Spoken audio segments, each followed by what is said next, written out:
Okie dokie, hokey pokey. We are ready. Let's go.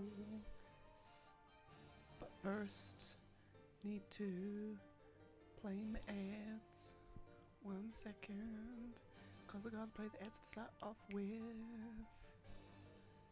There we go. Lovely. Alrighty. Let us crack straight into things. It is day 92 of the Naruto goodness, where we are going to crack on as we always do. We're going to get down to the 3,700s today, or so swear God, or so I swear to God. That's the phrase, isn't it? Yes. Anyway, we're going to get down to 3,798, or maybe 3,000, even 3,800. We'll get there today. That is the goal. That is the niche. And we're just gonna keep doing fights and chatting until we do. Bull, welcome in. Good to have you. Good to see you. How is life? How is things? I saw that you were interested in getting into the Nia games. Lovely choice. Fantastic choice. You will thoroughly love them. Quite thoroughly. I think so. And intermission. Like the Yuffie one. Nice. What did you think? As T would be saying. Fair.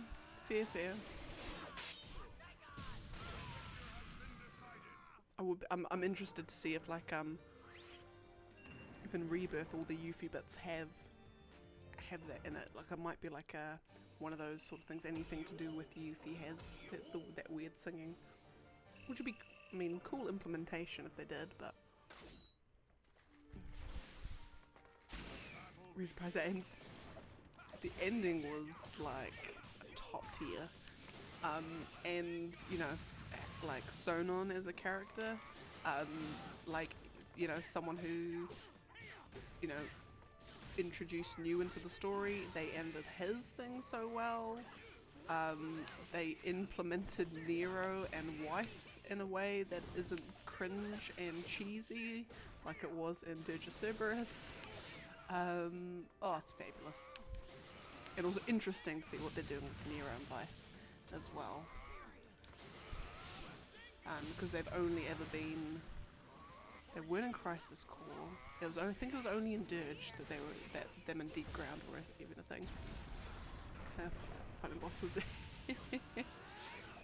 It's one of those things with games, and especially like localizations of JRPGs, is like these VAs. They don't always. It's not even like they don't even stop at like 100 different things that they do. They're absolutely everywhere. And it's fabulous. But then again, I suppose it's very much less intensive of a thing. No, VA work's still intensive. But I suppose the way that all the scheduling works and the nature of the job is be easier to juggle multiple projects, let's just say.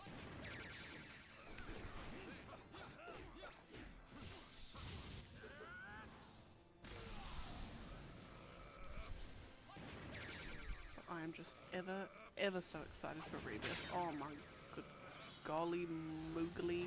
I am just so ready for it. Oh, I'm so ready for what they're doing with 7.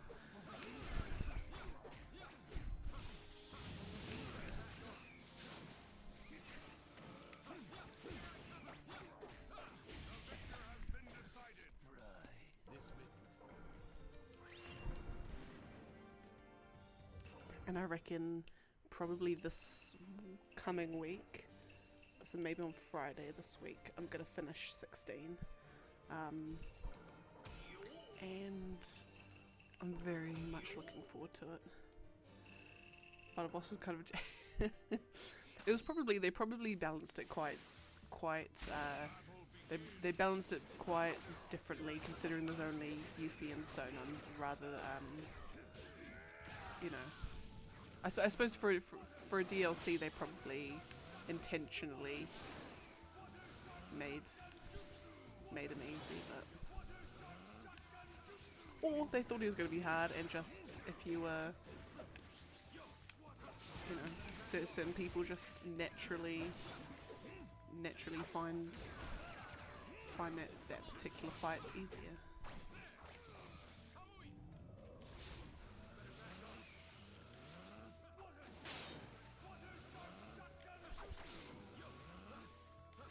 Come on, Kisame.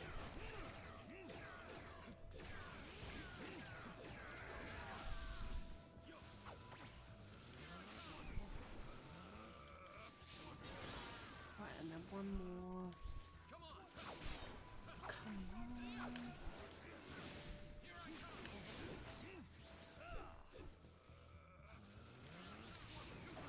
Bruh.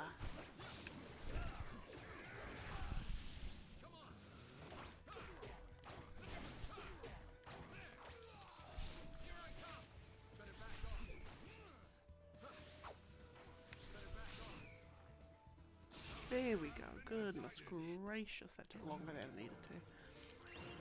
But anyway. Then we've got Minato and Itachi Reanimation.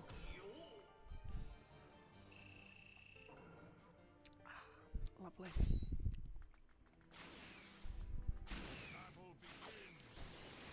But yeah, in terms of like life updates, got like zilch. What did I even do yesterday? I played video games yesterday, but I couldn't even think about what video games I played. What did we even do yesterday? I went clothes shopping, bought another pair of jeggings. That's probably the most exciting thing did yesterday. Actually, now I think about it, bought some socks, bought some jeggings. The boy bought some socks. Yeah, that's about it. Bought biscuits. Me and the boy managed to eat 2 packets of biscuits in like a day. Less than a day actually, about 12 hours we've eaten 2 packets of biscuits. So I feel a bit fat, but hey, c'est la vie. At least I can die from diabetes happy in the knowledge that I ate some delicious biscuits.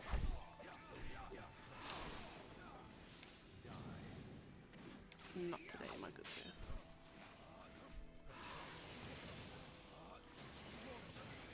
And, oh come on. There we go. Scythius, welcome in. Welcome in. Good to have you. Good to have you. I hope the wedding preparations are going swimmingly. I hope they're going well.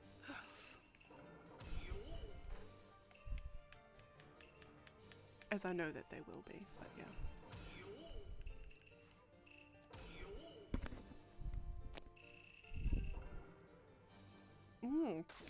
Actually, Scythius, your presence has reminded me of card games, and then I remembered last night because I went to go visit a friend that I haven't seen in ages. That's right. Went to go visit a friend I haven't seen in like a year. So like, I walk in and his partner's breastfeeding this baby, and I'm like immediately I'm like, that baby looks smaller than their 2-year-old. That's like a baby, like. And I'm like, is it a kid's baby? No, is it a friend's baby? I'm like, no, because that's weird. Why would they breastfeed a friend's baby? Have they had another kid? Wait, what? And then basically, yeah, in the span of a year, they'd, she'd gone pregnant, had a kid. 6 weeks later, I arrive, and she was just cracking up the entire night, just going like, "Oh my god, you did not tell one of your oldest friends that you had another kid." And I'm just sitting there, I'm just like, to be honest, guys, it is like, it's a in joke in my family that I'm always the last to know anything, like any big life event. I'm always the last to know. So I'm like, oh, it's on brand, it's on theme with my life anyway, so it was good. But anyway, on the theme of card games, we played, because he's into Magic the Gathering, not like competitively or anything, but he actually like plays with real people, whereas me, I just get like 2 Bionicles, or 2 like toys, and then they're characters, and then I pretend to play I'm playing myself, but anyway, so he brought out a couple of EDH decks, excuse me, and we just played a match. Hella rusty because I haven't played Magic in ages, and I picked a red-black vampire themed deck. Oh my god, it was fabulous. I was just these combos that I was pulling off.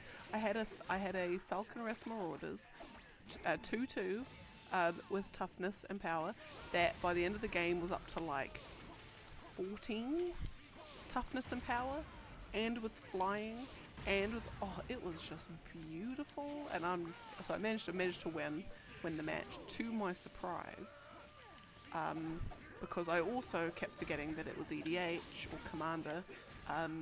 So I just kept forgetting that I had a commander that I could summon, but I didn't need to. I didn't even need to. Because the combos I was pulling, the cards I was picking, it was fabulous. And I had like 5 land to my name by the end of it too. I didn't even need that much land because I was just, it was fabulous. So, officially, in Magic the Gathering, vampire decks are my favourite.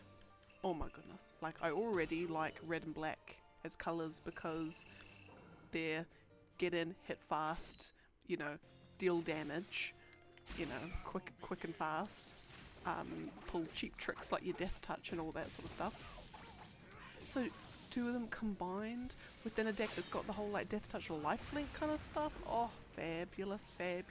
So anyway, so that was us at like 11 o'clock last night playing Magic.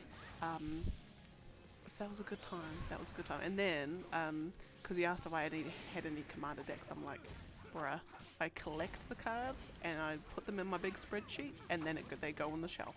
Do you think I have a commander deck? I don't think I've got a commander.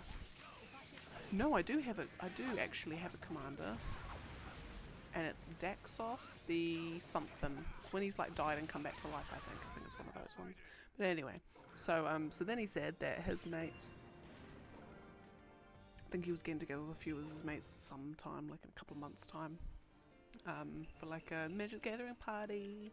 So I think I've been invited to that.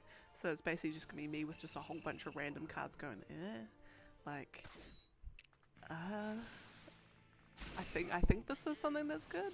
I'm just, yeah.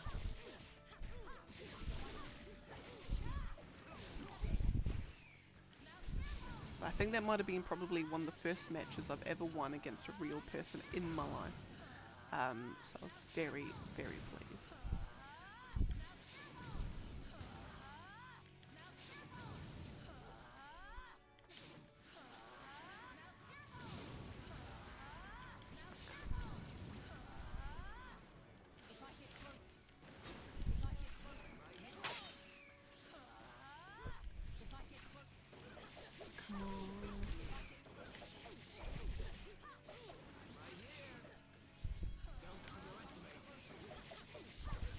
Lovely. Yeah, so that's pretty much the only updates. I finished putting together, actually today, a cross stitch pattern for a little cross stitchy project I'm going to try and start, which is basically a 4x3 grid, and I've just got a little like pixelati thing to represent one of my favourite game franchises. So each square is a different game franchise. And it also has to be something that, I wouldn't say it doesn't have to be something that's like strictly game franchise, but I'll say like Naruto doesn't count because it's an anime first and foremost. But anyway, so I finished putting that together, so I've got my little 12 symbols and things. But my goodness, because I think I nerfed myself a little bit because I only gave myself 30 by 30 pixel dimensions for each symbol, trying to find like something that's like immediately recognizable as that particular property, and also can fit in a 30 by 30 pixel width and height that doesn't fudge the detail so tremendously that it now just looks ugly. But I managed to do it. I managed to do it. So I'm very proud of myself on that one. Oh, I'll have to show you guys. Hold on, we're gonna take a super quick detour into Otherland. Hold on, I think I've got it up right, ready. We're ready for the magic. 1 second. Okay, so I pick that and I do. Oh, look at that! Look at that! Oh my goodness! Look at this. So we've got Elder Scrolls, lovely. We have a Moogle for Final Fantasy, lovely. We've got a Dragon Quest slime. We've got a we've got a Triforce. We've got a Spyro head, because and some of these I literally couldn't find anything. For the ones that you can tell which ones I couldn't find something that fit within a 30 by 30, so I did a Spyro head for that one. For Ace Attorney, I just did a Pixel, Phoenix Wright, and Miles Edgeworth. Pokeball, Professor Layton, just Professor Layton. I should have just done the hat, to be honest, but oh well. The Assassin's Creed, or Assassin's logo, a little chibi dog head for Okami, Mass Effect, and Kingdom Hearts. So I'm very proud of that. So now I just need to get the fabric, and then get all the colours, and voila, framed on my wall. Beautiful. Lovely. So that is my little thing. And the beauty of this too is like, well, obviously that doesn't capture all of my favorite game franchises. So this is Game Thingy's Volume 1. So Volume 2 will be the next batch of 12. Oh, amazing. Lovely. Anyway, back to and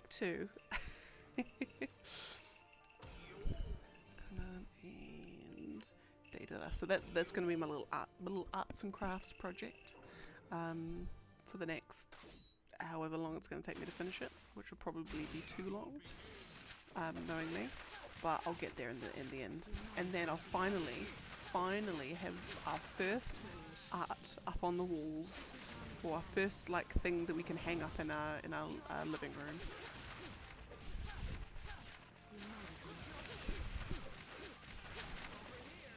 Well, actually, it'll probably actually make sense to go up in this room, being the games room. I just need to find a suitable space on the wall.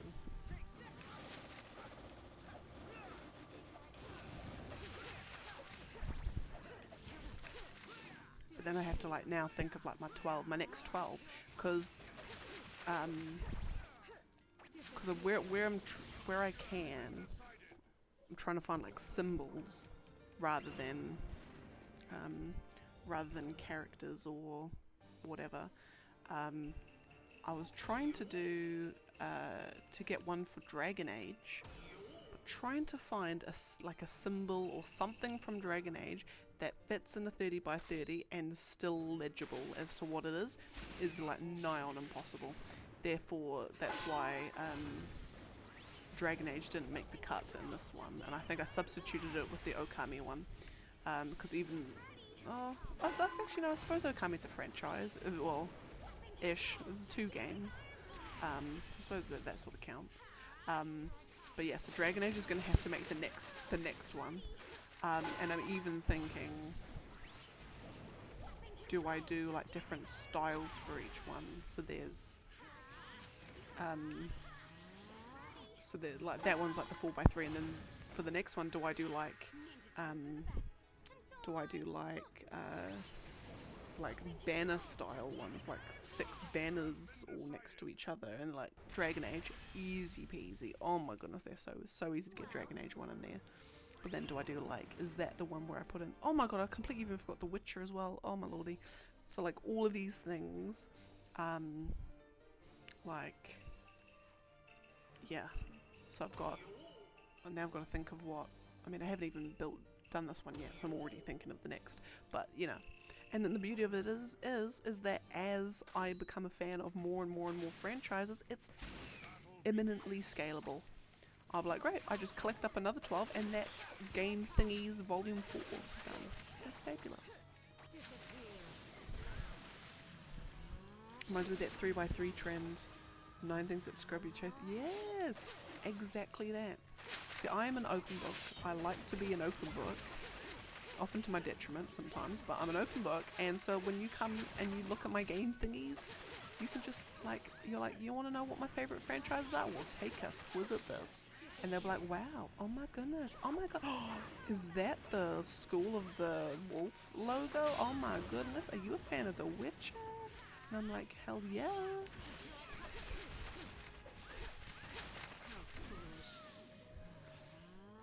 Michael Rich, hello, hello, what up?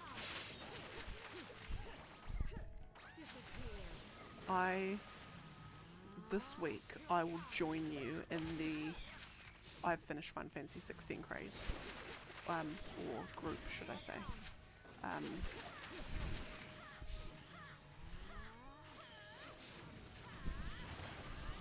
I hope the ending was worthwhile.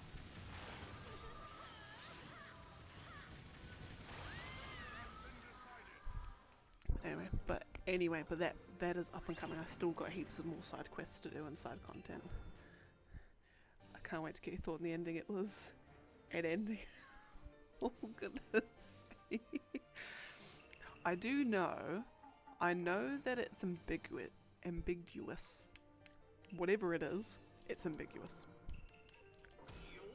Don't know what that even means. Obviously you'll be like, oh yeah. But yeah, it's ambiguous. So I'm just like, God, that could mean 50 bloody things. That could mean Clive and Jill jump on a ship together and then, oh, ship gets attacked by cannons. Oh, boom, hard cut end. It could be that Clive dies but then it's like the classic, like his corpse is lying there and then his like hand twitches or something, I don't know. Something like that. Could be any manner of things. But I'm just curious if it's going to be one that I cry at, because see, I'm so sappy, I'm so emotional and sensitive, especially when it comes to Final Fantasy, that I can like literally just like think about the Final Fantasy X and the Final Fantasy 15 endings and like start tearing up, like just like Yuna's little thing at the end of like right at the end of FF10. Oh, it's just. You just think of it and you think of everything that you've just gone through and like the whole story and it's just so perfect. It's just, see, I can already feel it. I can already feel it in my nose that I'm about to start tearing up. I love it.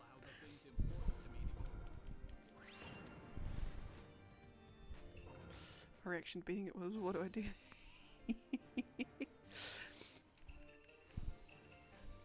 I hope in a good way. I do hope in a good way. I am kind of like I'm waiting for the feeling I have of when I beat it and I go back to the menu and I'm just like wow, that's Final Fantasy 16 done and dusted. Well, I say done and dusted. I'm doing the hard mode. I'm gonna try my darndest to do it, but I'm gonna do it. But yeah, but just like the fact that, you know, after all these years of waiting and then you've played it, loved it, experienced the magic, and then like it's over. Like all good things that must come to an end.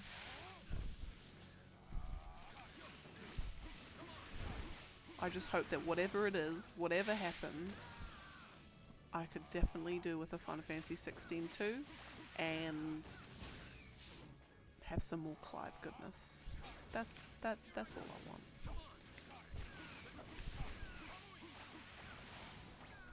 But they really have left it ripe for, well, I mean, knowing what, at least at the stage I'm at, like, they've basically said, hey, Valisthea is only one continent in this world.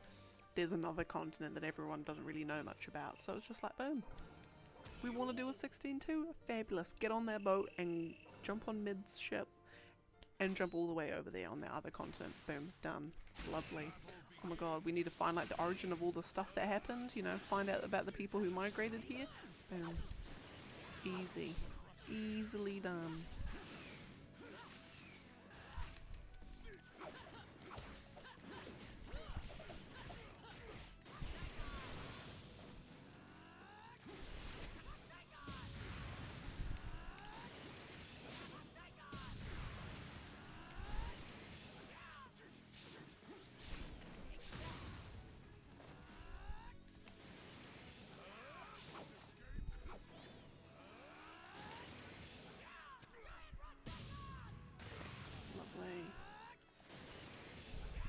One thing I was actually thinking about it though is like a lot of people are saying there's a lot to it that needs to like, you know, there's a lot of refinement to it. I was thinking FF16 was made by people who have worked on like, they make MMOs, like they make Final Fantasy 14. So when I think about it, there's actually a lot of Final 14 isms or MMO isms that they've kind of, you can feel are sprinkled throughout the game. So I don't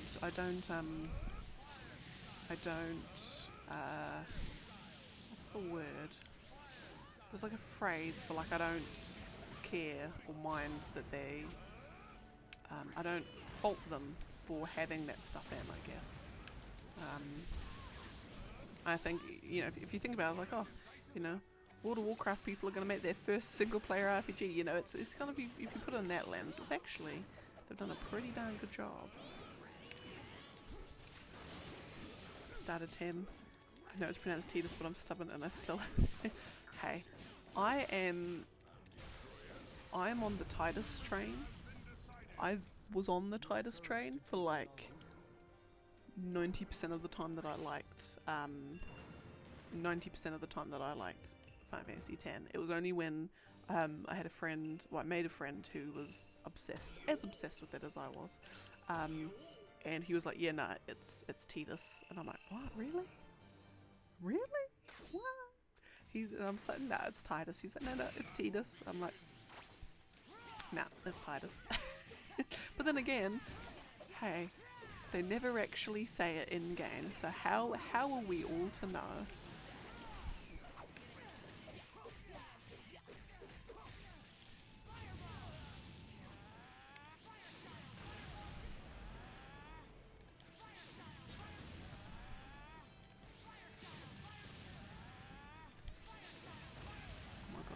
Suga, try harder than this, my dude. Man, lovely. Decent, yeah, exactly that. Like the side quests. I will say that the side quests aren't like the gameplay of them.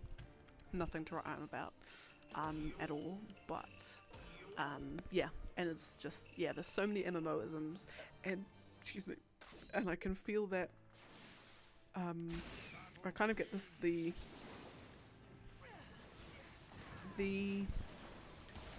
when I think about it, and I think of it in the lens like, so like in interviews they've said, you know, this is the Final Fantasy game that us and our studio wanted to make, you know. We said, you know, we're not fretting or getting stressed about what do we have to include and it has to be like this, it has to be like this. Obviously there's, you know, certain things that they will have because it's a Final Fantasy game, but they're not stressing about that. They're like, first and foremost, we just wanted to make a game that we would enjoy playing. And they did. So, you know, full props to them. And then I think about, okay, what are they putting emphasis on?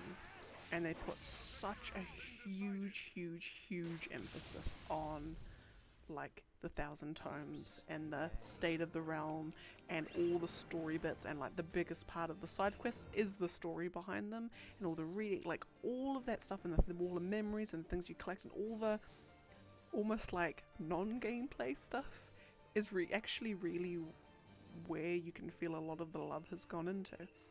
And I was thinking about it, I'm like, if I had to make a game, a Final Fantasy game, you know, I was tasked with making a Final Fantasy game, to be honest. Oh, and then they said, oh, and make it the way that you would like, make it a game that you would enjoy. to be honest, I would have all that stuff in there. I absolutely love codexes and like lore descriptions and like story heavy cutscenes that like mean like a lot of stuff, and like the world building and the lore, all that sort of stuff. I would still have fun gameplay. I would still have beautiful main characters. One in particular, but you know, but like, yeah, I can actually kind of, I can feel, it's almost like I can see that the stuff like the 1,000 tomes and all that information and reading and that was probably, I feel that that's also come about as a, you know, making the game that we want to make, because they're, you know, in interviews and everything, they've always talked about how much they love that sort of stuff, making the world really rich. And again, it's also a holdover from the MMO stuff, because what are MMOs if not lore and reading heavy? Well, at least in FF14 it is.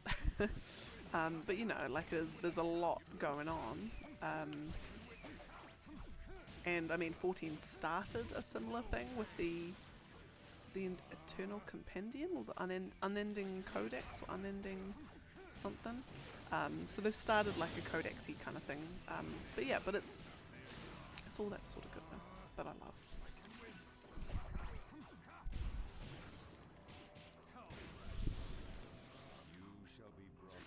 In fact, it's actually, can they just remake all the other Final Fantasy games, but have like the 1,000 tomes version for all of them? Oh man, it would be fabulous. Oh, what a richness to it. It's like bringing in the fandom wikis into the game. Lovely.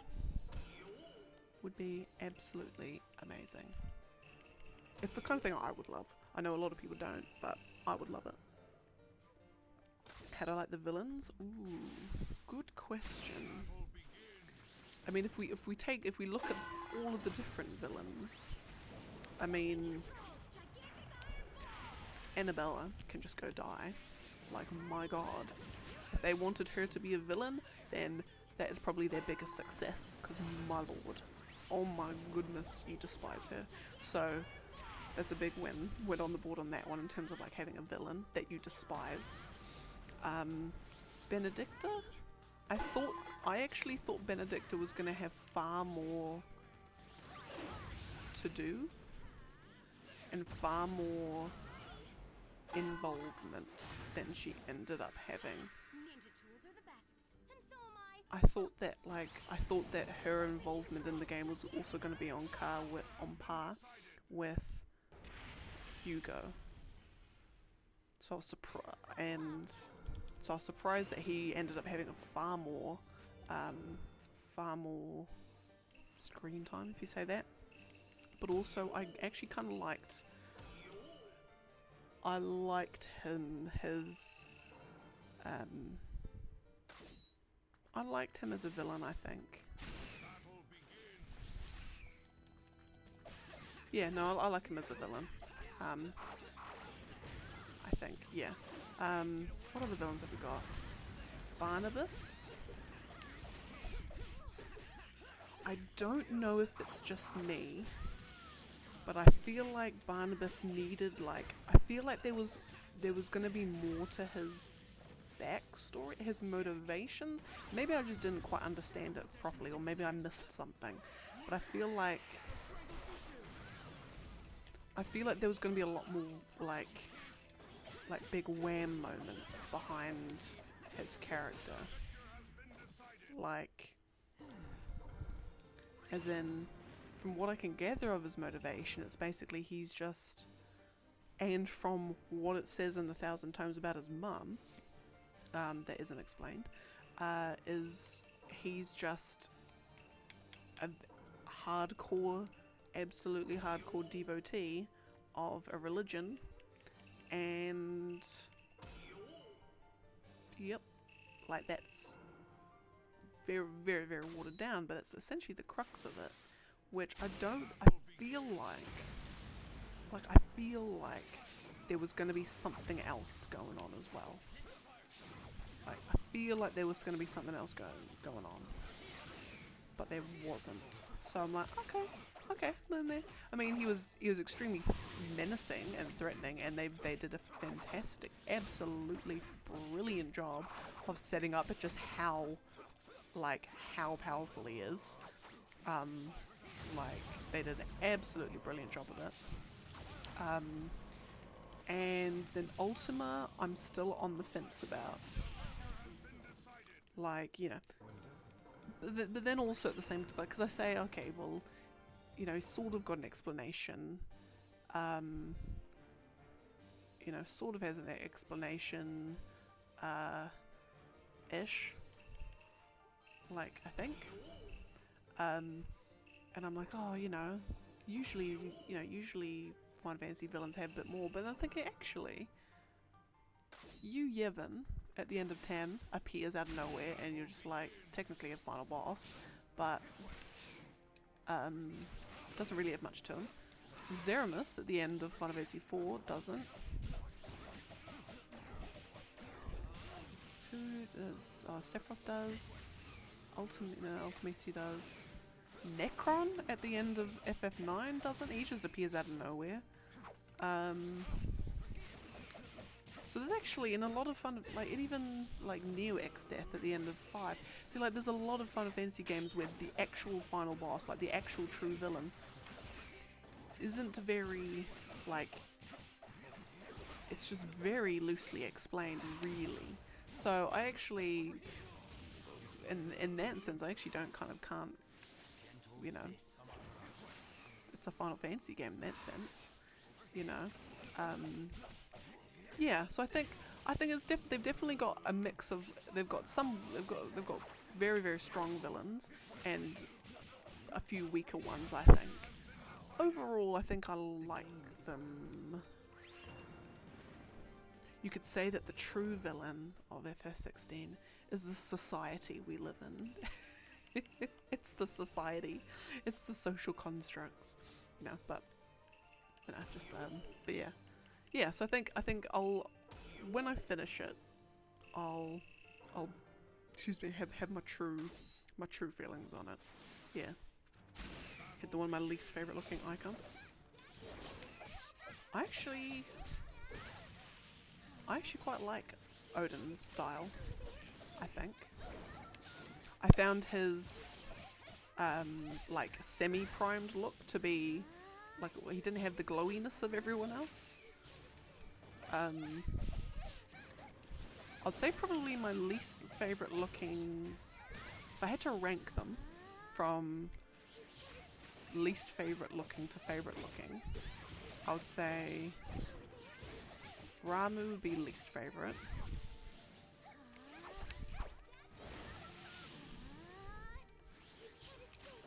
Titan would be next. Bahamut next. No, Shiva next. Then Bahamut. Then Ifrit. Then Garuda, and then I actually like Odin. I actually like Odin's style, but that's just me. Like I'm always a fan of like giant horned helmets and swords and cool looking armor. I'm down. I am there when you put in cool looking armor. So yeah. What I really hope, and what I was kind of waiting for, I was waiting for it, but it hasn't happened. And I don't think it will. Is I'm like, okay, well we've got 8 elements, and we haven't seen no water. No one's mentioned no water dominant, a water icon. Oh my god, is Leviathan going to be like a super secret, like a super secret icon that they like haven't mentioned in any of the marketing because it's so super secret? Like, oh my goodness, like giant reveal that we've actually got Leviathan, but I don't think so. And I think he's even mentioned as like a lost icon too.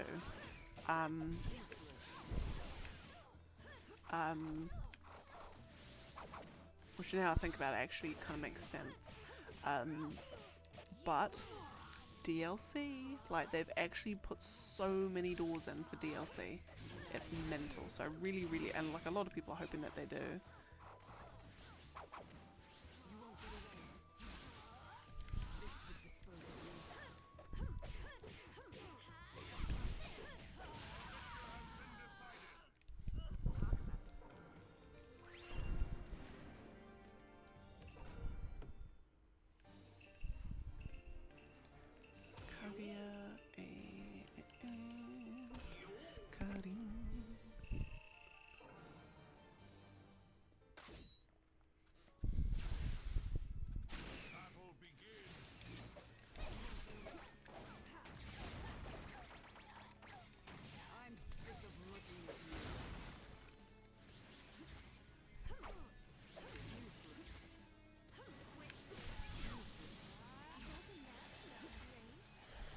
Oh, bruh, come on.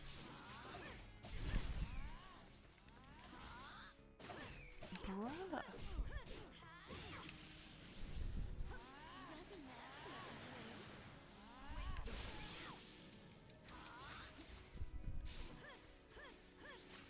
This is so not fair.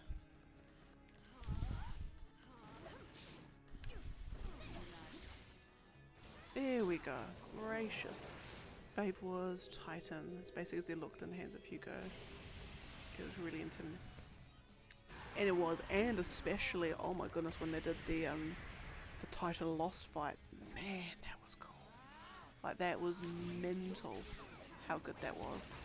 And I was like, part of me was almost expecting as well. Like, part of me was expecting, oh, wouldn't that be cool if like every icon had like a lost version of it? Wouldn't that be amazing?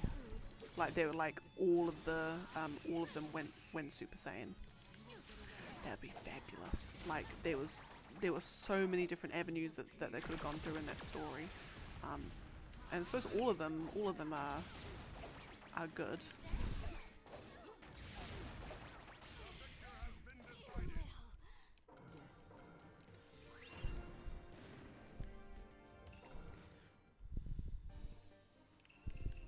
But even with all of that, I think as a whole, just the characters, like the cast in that game is so good.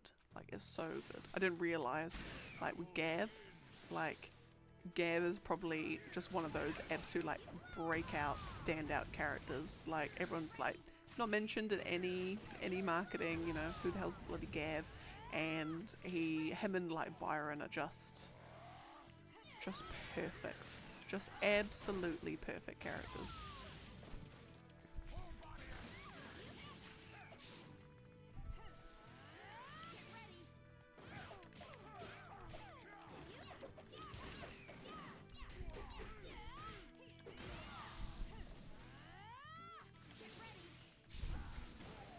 Got him, lovely. Some fun games cook off have 3 big bads. Yes, that's true. Yeah, it was actually when you see Ultima for the first time, when he kind of appears behind Clive that one time, I was like, that's actually really creepy. Like, it was really creepy, and I absolutely loved. Overall, I think the performances and voice acting in this game are just utterly incredible. But the thing that I loved about what they did with Ultima is when he talks, like no muscles on his face move at all. It's literally just his mouth moving, and it's actually like really creepy. And like, even like, he doesn't even move his head down to like look at you. He'll like hold his head up, but just be like, but then he'll be moving his eyes, but like he's like not moving. It's like his face, it was just so still all the time. It was really creepy in the best way. Yeah.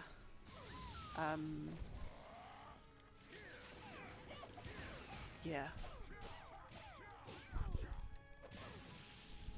I was kind of like, I was kind of expecting it to go that, you know, all the icons are going to fuse together to one mega superdy duper icon called Ultima, or Ultima, which is how I thought it was pronounced, but it must not be. But then actually it depends on the game. Yeah, I thought that it was going to go that way, but it didn't. But I still love it.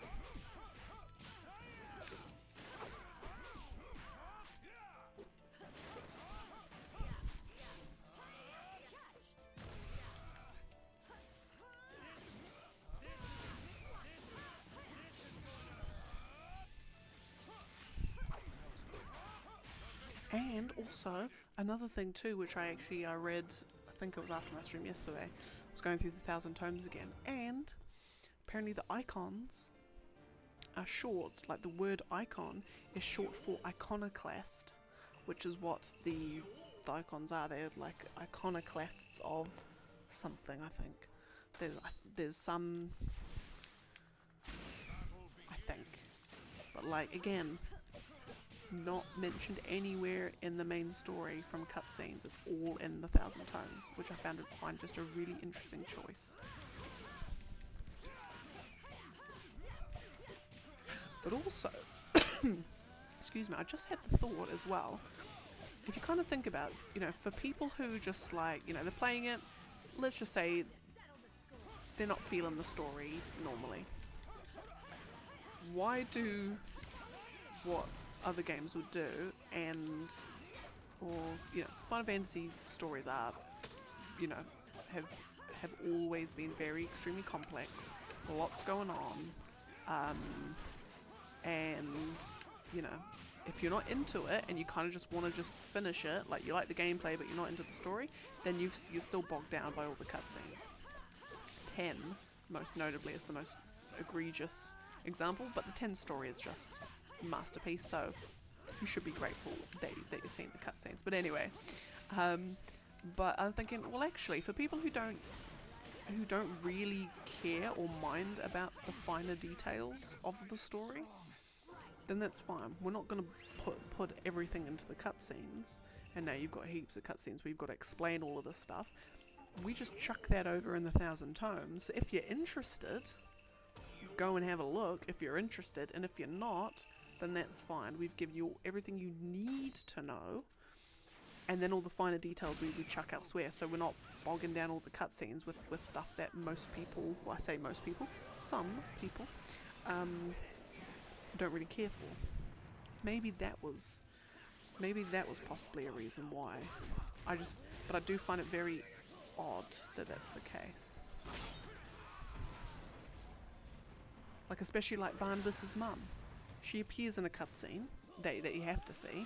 So everyone's like, sorry, has he got mum issues? Like, why the hell is Ultima turning into his naked mom? Like, ugh. In a really already odd scenario. And you're like, what is this all about? And you get like zero explanation for it. But then it's all there in the 1,000 tomes. It all gets updated. And then you read more about it. So it's just like, yeah, weird choices. Weird choices. But as someone who loves lore stuff, I don't particularly mind. I mean, I'm reading it all anyway, so it doesn't bother me. Right, my hands are getting absolutely freezing, so I'm gonna put on some mittens. Oh, that was the other thing I bought yesterday. I bought some little mittens, some little woolly gloves, and they're fabulous. And the boy laughs because I can go from not only I can switch between cozy winter mittens and then weed gloves in an instant, and the boy thinks it's the funniest thing ever. But I don't mind because they're hella cozy.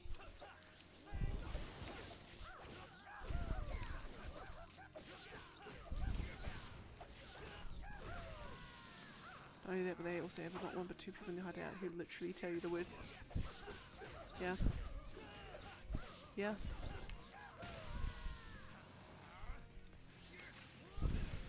Because did you do the side quest where you had to go find a book for Vivian? Because I'm pretty sure it was one. Did I do it on? I think it was yes. I'm just trying to remember. No, it was after my stream that I did it. But that like tells you, you know, you find out some important things about the world, and also answers a question that probably a lot of people have. A lot of people have about the bearers and like, why are these guys slaves? Like, don't make no sense. But you do this quest and now it kind of does. Ish. But yeah, I was trying to get my ass kicked. Yeah, I'm grinding all of them before I do the final boss. Like, no way in hell am I gonna even give myself an iota of a chance to fail dramatically.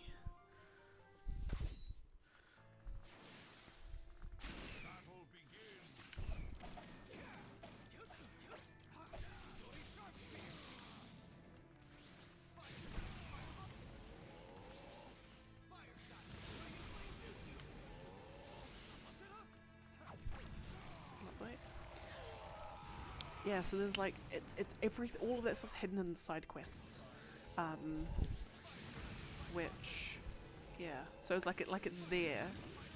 Oh, and there was actually one thing. I think I was reading an article yesterday, and they actually got a fact wrong about something. I'm trying to, for the life of me, remember what it was they got wrong. But I'm like, no. Was it about Dion? I think it was about. Oh, that's what they said. Actually, they said that Medicine Girl is never named, and I'm like, are you sure about that? Because I distinctly remember her name being Kahil, but you wouldn't know that. Actually, no, you would know that if you played it, because she tells Dion, and I can't say that her name's Kahil.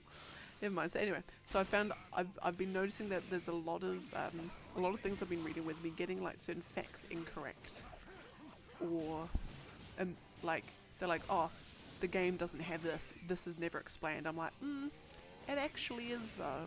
Like, it is. You just had to do the side quest to do it, which some people might see as a negative, because oh, but I have to do a side quest. It's like, well, yeah, like, sorry that a game's hiding lore in quests other than the main story. But anyway, was there anything that was a bit confusing? Yes, there was something that was quite confusing to me. Joshua, in when you just met Ultima for the first time, so you stab what we think is Ultima, and then he just fizzles away because he's not actually whatever, and he appears, and then Joshua like seals him inside him, so he's got that weird thing in his chest. Okay, so I'm like, okay, to me that's like, I can feel that is that leading up to, you know his Ultima's power starts like, either corrupting Joshua, or basically gets weaker and weaker and weaker, and then the final thing is like, Joshua's like, right, we're gonna now unleash him at the end, and when I've let go of him or whatever, then we're gonna go and we're gonna be ready and we're gonna kill him. So I'm like, okay, that's what I thought that was implying. But then so Joshua does that, but then Ultima's still around, like doing stuff, and I'm like, sorry, hang on, I thought that he was sealed inside Joshua. Why the hell is he up making pretty, like, why is he up there changing weather? Why is he up there making pretty clouds? Like, why is he appearing to Barnabas? Why is he here? Why, like, I couldn't work out what had happened. Like, had I missed something where, like, Joshua said, oh, I haven't, like, actually sealed him, I've just sealed a tenth of his tower or something. I don't know. I found that bit confusing. Because I'm like, well, then what was the whole point of Joshua doing his thing? Because it doesn't seem to have had any effect on the world. Yeah, I'd say that that's probably the one thing that's confusing me the most. Yeah, yeah. I don't know if it's explained or whether you had the same experience, but that was mine.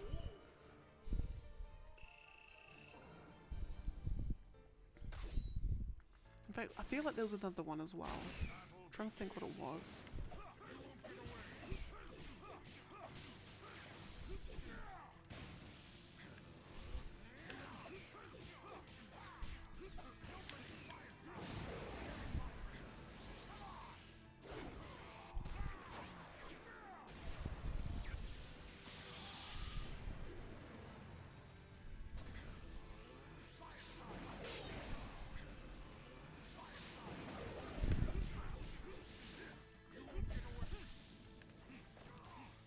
It was Olivier.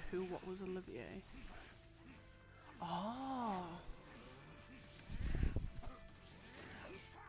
Yes, okay, so my interpretation of it was, and because the boy was sort of watching when you have all those scenes with like Dion and all that sort of stuff. So the boy said, when you have that scene, is, oh, so does that mean he was Ultima the whole time? And I'm like, well, no, because then how do you explain Annabella getting pregnant? Like, was she pregnant with Ultima or something? And then the boy was like, yeah, it could have been like, I don't know, you know, she thought she was pregnant with someone, but it was actually him the whole time, or something anyway. And I'm like, no, that doesn't sit right with me. But what I think it is Olivier's born, you know, he's a normal kid, whatever, and then Ultima possesses him. Or just, yeah, basically either possesses, yeah, pretty much just possesses him, I think. At some point, at some indeterminate time. Whether it's like during the events of the game or before, I don't quite know. Because he doesn't talk, really. Because it was the thing that I always knew there was something off about him the whole time, because I'm like, this kid isn't talking, he's just like, yeah. Anyway, and then him sort of like fizzling away when he gets stabbed is just kind of like less, I think it's just more of like an indicator as such that like, yeah, he was possessed and like, yeah, he was like essentially like one of Ultima's thralls at that point, I think. I believe that that's the case.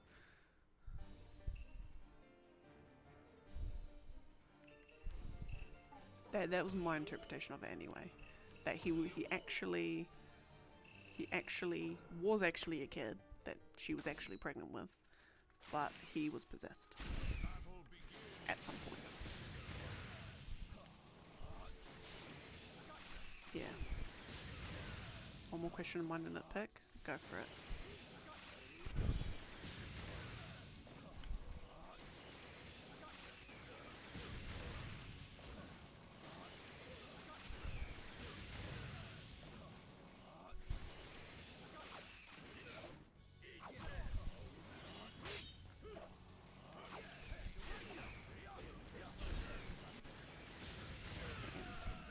I wish Joshua gave us Sonora a little saying. Yeah. Unless he kind of, yeah, that's a good point. Unless he kind of was thinking to himself, maybe he needed Clive to carry on doing what he was doing, because if he knew that Joshua was alive, he wouldn't. Maybe? I'm not quite sure. Because it sounded like Joshua knew a lot of like what was going on behind the scenes before we/Clive knew. I feel like that's what it was sort of implied. So we kind of like, it's kind of like I can't tell him yet that I'm alive, and that's why I'm trying to hide myself. I think. Possibly. But yeah, no, I do definitely get what you mean though.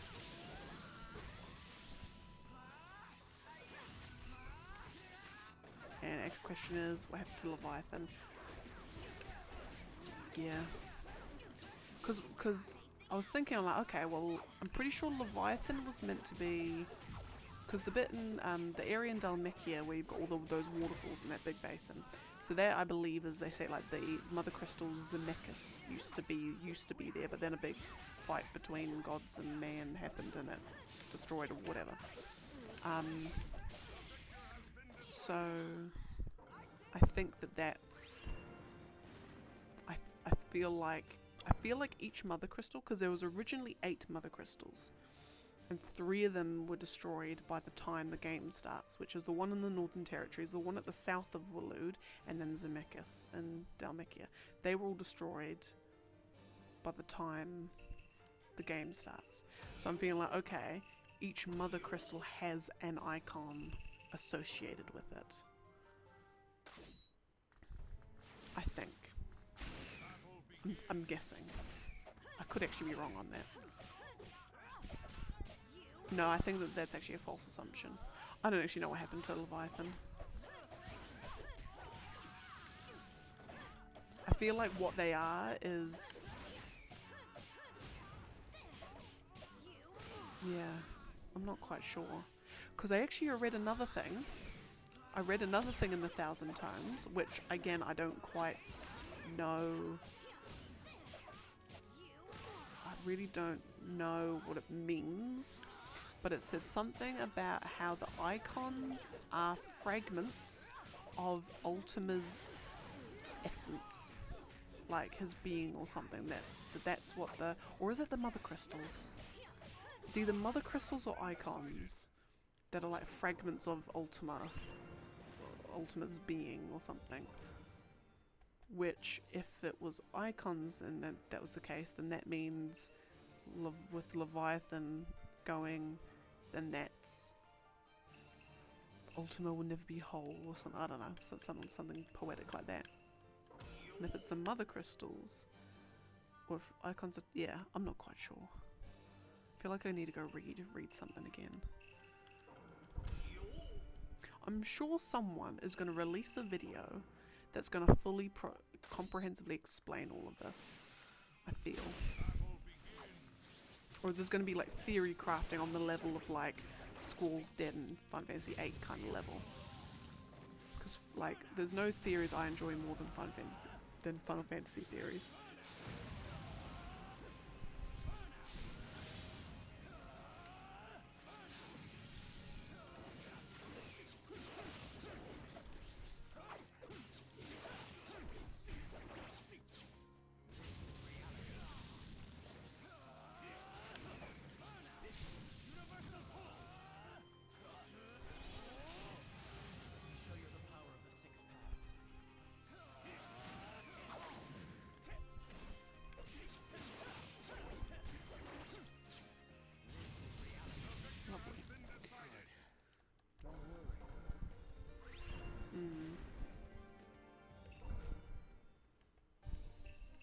Yeah, but I think they'll make a DLC. I feel like they have to.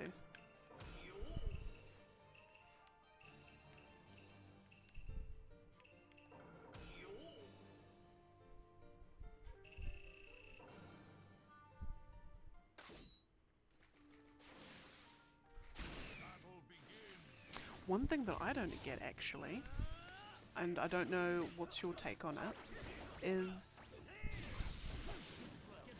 when Clive takes an icon's powers, is he taking the icon's powers, or is he taking, like, he's just like taking a small piece of it? Because I thought what was implied after, well, basically, you know, you beat Benedicta, you take her stuff, she's then like, she can't feel Garuda anymore, so she's like going, she's freaking out. But then she goes, you know, has all the bandits attack her, and then she just goes crazy, and then becomes Garuda. So I'm like, okay, he must just be taking a fragment of it, but enough of a fragment for Benedicta to feel like she doesn't have Garuda anymore. but then she can still turn into Garuda. So I'm like, okay, so he's not taking all of the icon. Okay, that's fine.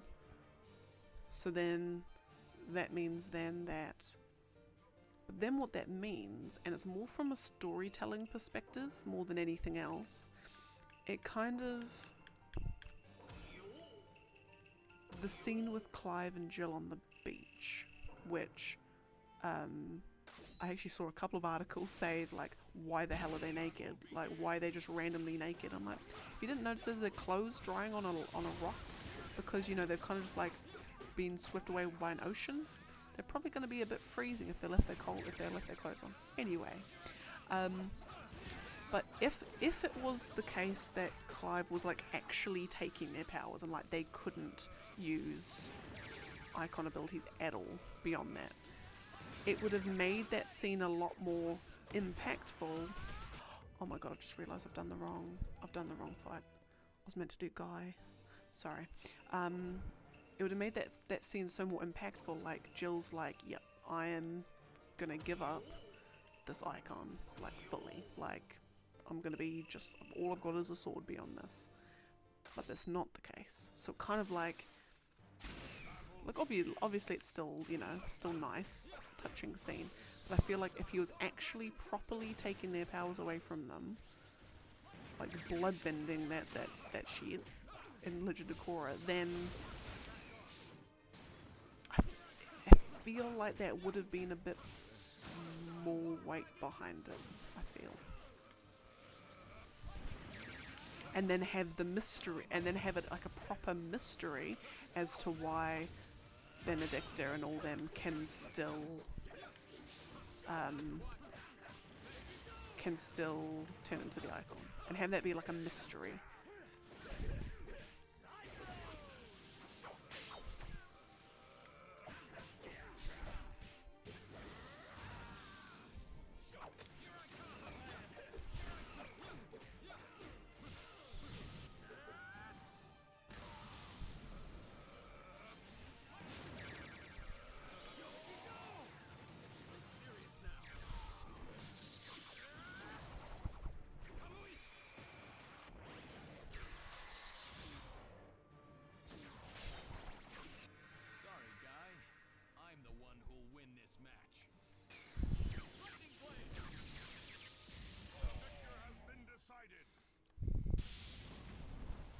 Alright, now, I will also, at this point in time, run a very, very, very quick, so quick, it's going to be a 3-minute long, 3-minute ad, so I will be back for those of you who I will be back for. That doesn't make any sense, you know what I mean. Alright, lovely, so that's rolling. What's an ad? Ninja? True. Oh, that I should actually call it that, Ninja Prime.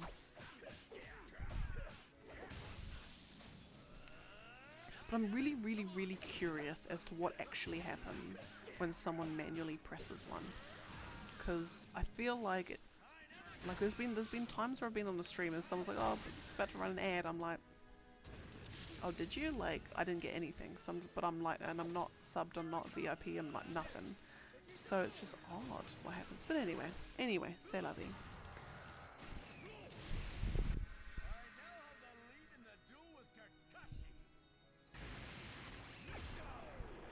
Oh, here we are. Xbox has just asked on Twitter, do you say ow when you get hit in a video game?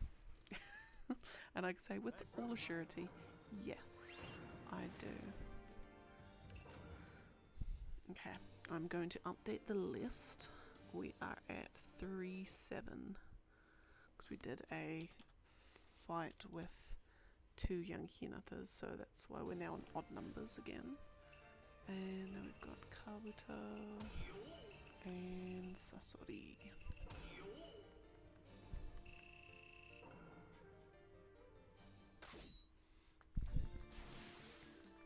I turn my body when playing racing games.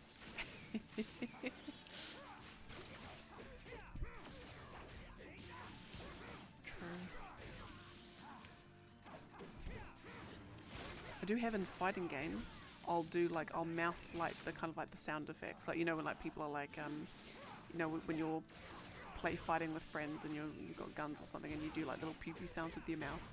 I do that like not quite to the same degree, but like with like Tekken or Street Fighter or something, I'll like be like bam, whoa, whoa, like yeah.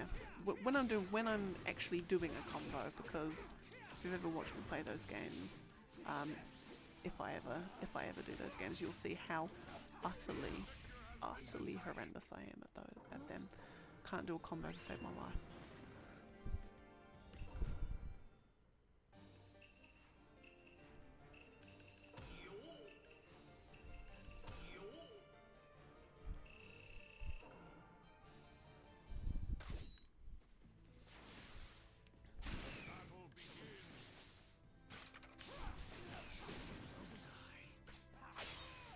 Gorgeous. Probably gonna do like 3 of these, I think.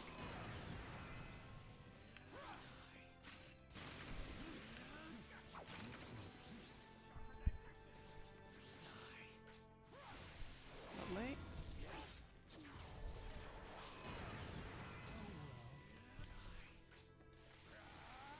Gorgeous.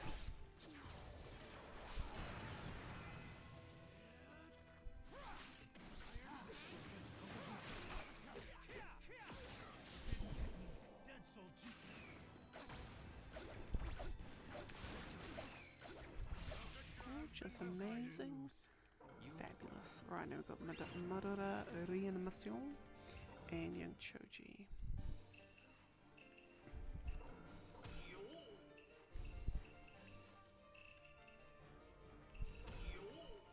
Yeah, so I think overall 16 is an extremely good game. But I don't think it's my favourite Final Fantasy. It hasn't beaten 10 for me. In fact, actually, a game is really gonna... A Final Fantasy game is really gonna have to be something special to beat 10 for me.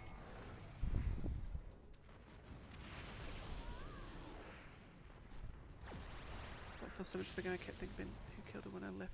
She was a bit sad, but she was alive.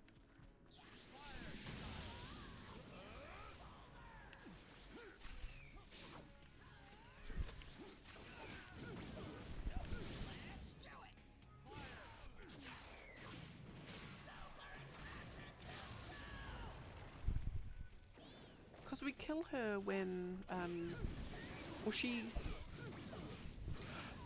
that's something that confused me, because I kind of felt it was out of character, but I also then thought that actually, no, I think it's all a trick. What's it? So, from what I could tell, yeah, we have the fight on the castle top. She's a bit sad, she goes off. I feel like the bandits did something to her to make her go crazy, but that's just me, with the mind in the gutter. So then she turns into Garuda, we fight her as Ifrit, she dies, and that's her corpse lying on the ground that Sid goes over and puts the, put Barnabas's thing on. So that's as far as I understand it, like she dies there. But then it's the whole cutting her head off. Like the whole like what's in the box kind of business. That confused me. Confused the hell out of me, because Sid doesn't know she's hooking up with Hugo. And even if he did know that she was, wouldn't care. Like he wouldn't care. So why? And it's implied then that his, you know, the game, like, oh my god, he cut her head off and sent it in a box to Hugo. Like, I'm assuming it's her head as well. I'm gonna assume it is. Even though they never show you what it is, I'm pretty sure it is.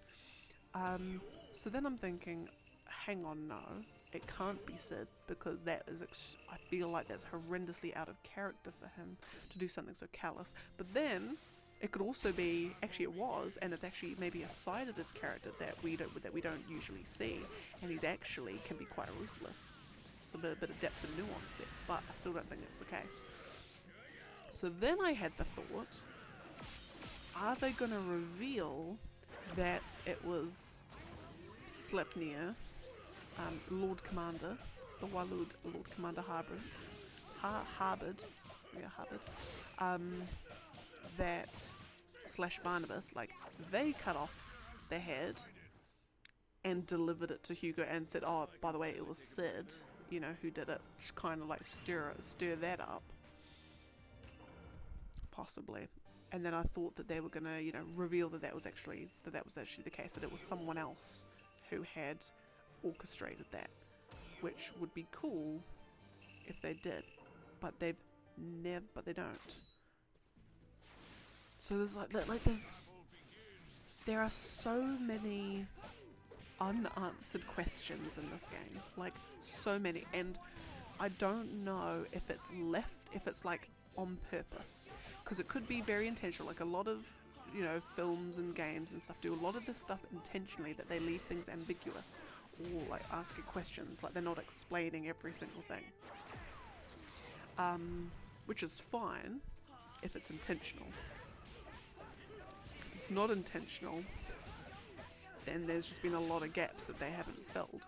But then I think, well, it can't be intentional, because the fact that they even have the 1,000 tomes there in the first place feels like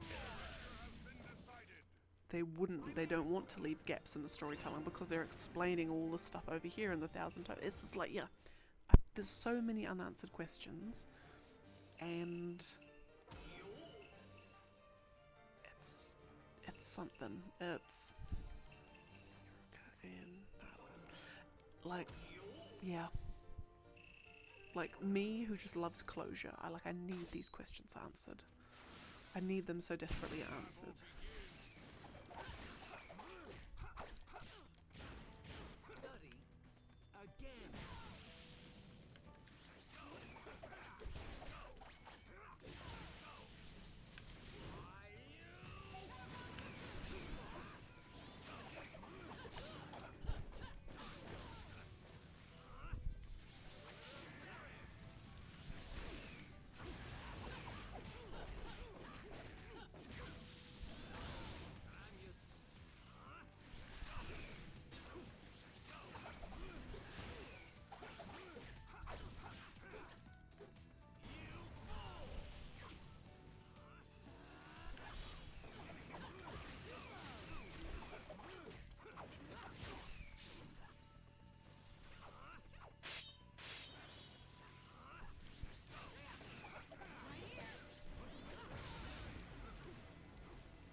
There's a lot of evidence. An order from Annabella. Oh, I didn't even consider. But then that also makes so much sense as well. That also makes so much sense, because she'll know about Sid, and she'll know, and because she hates. Oh, I didn't even consider her. Oh my goodness.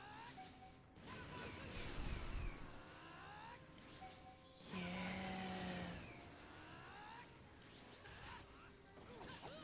And it would be, she would sink that low as well. Oh my goodness. In fact, in some ways I actually like the ambiguity of it all, because it lends itself to such amazing theories. The theory crafting, because the theory crafting is always the best thing about, you know, story-heavy games like this. You always get some absolutely banger theories.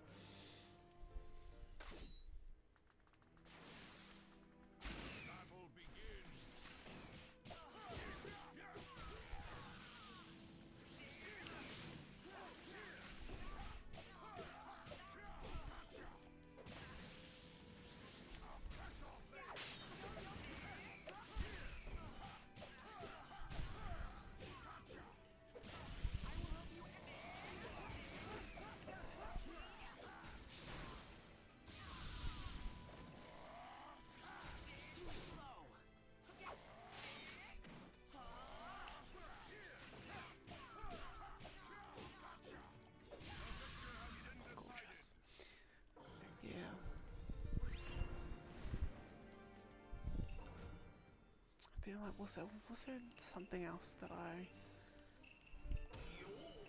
was trying to mull my head over?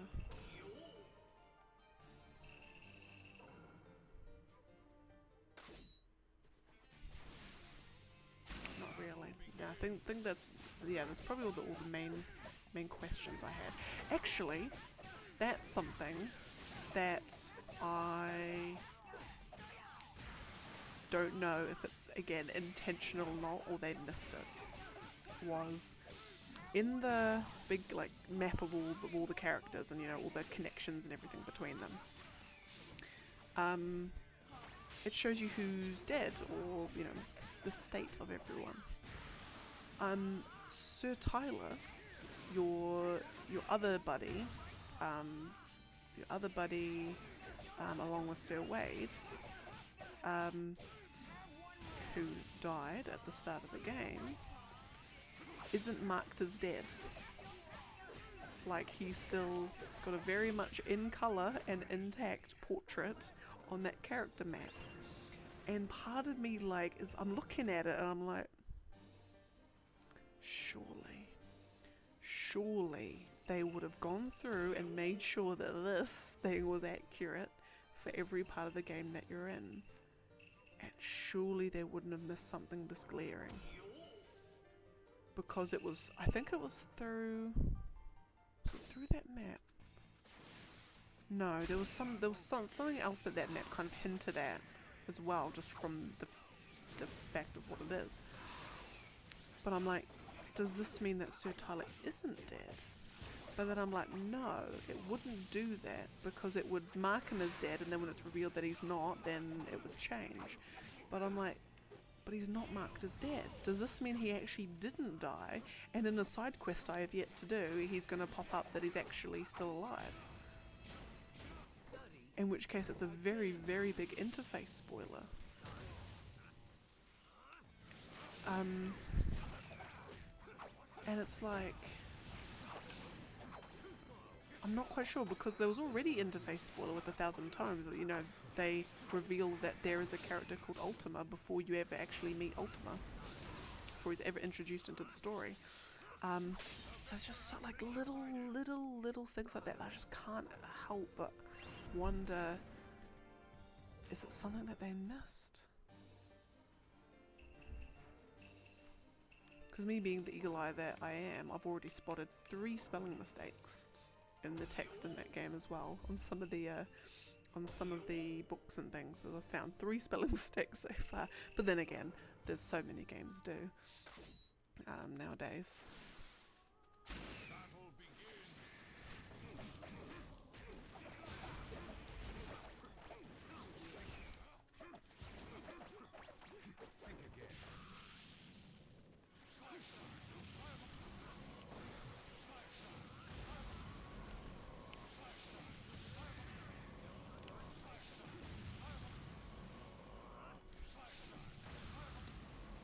Spam this.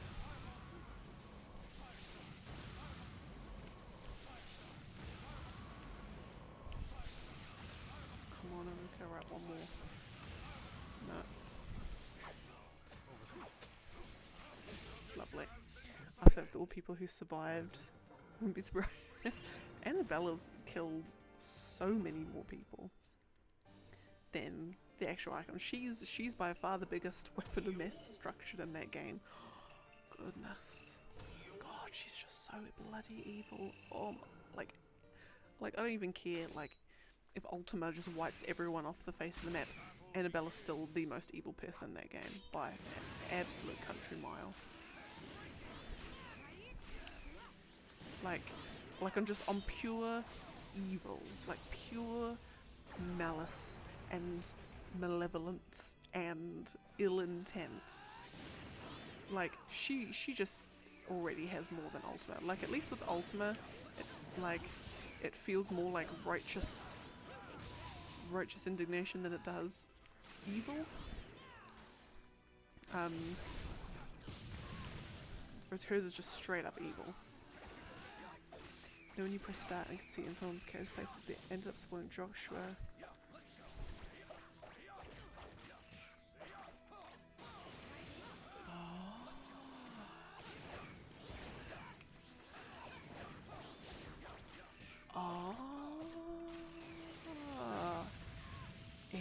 Interesting.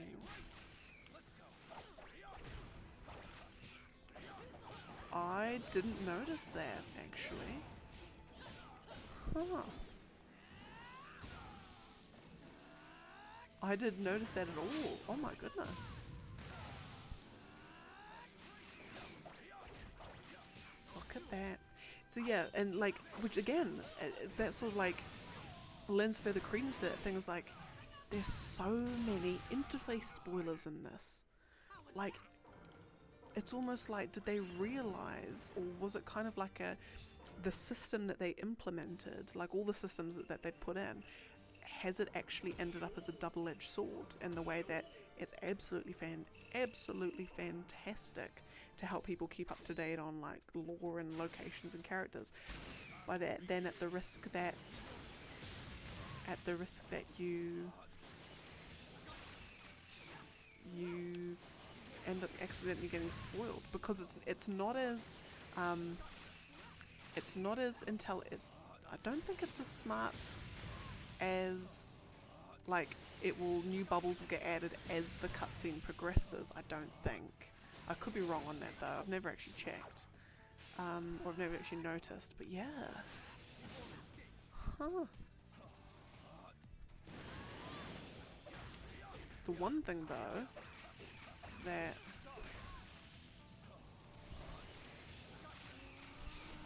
actually no, never mind.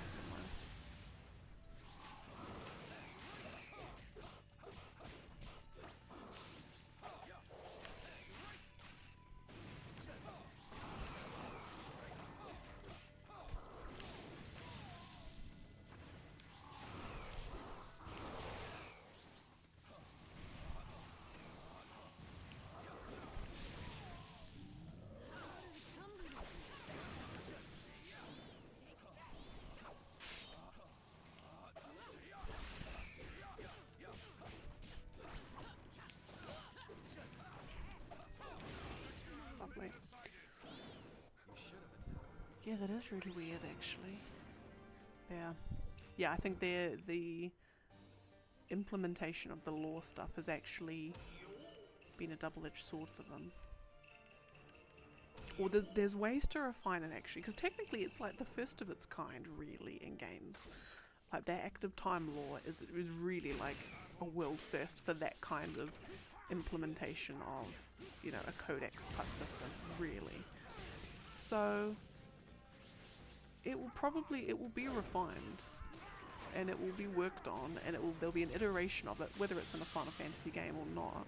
There'll be an iteration of it that I suppose will fix those issues.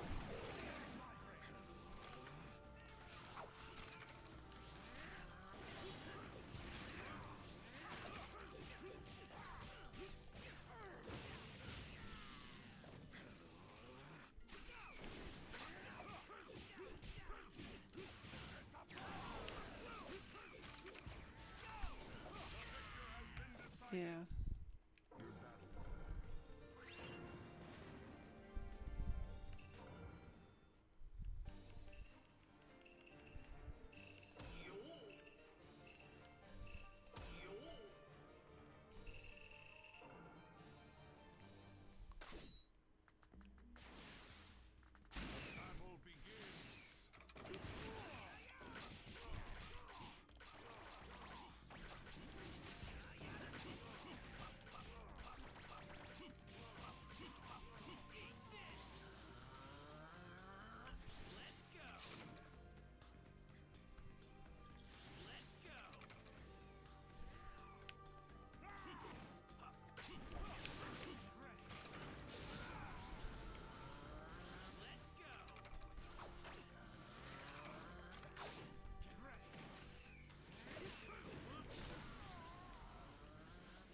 I'm still on the fence about whether my favorite Final Fantasy couple is Clive and Jill, or Tidus and Yuna, because it's definitely not Squall and Manoa. Like, my good golly. Actually, no, Cecil and Rosa from 4, I think, because they're all they're technically together. It's like a Snow and Sarah thing where they're technically together, and they're actually pretty sweet. They're actually pretty lovely. Appreciate the feature.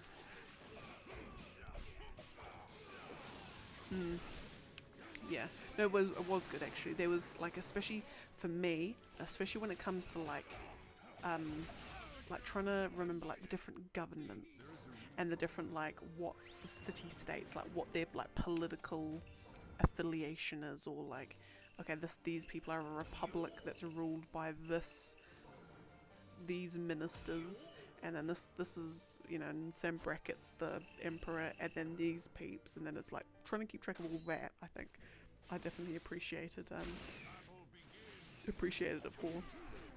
I managed to keep a track of characters and the general story. I was able to keep up with it.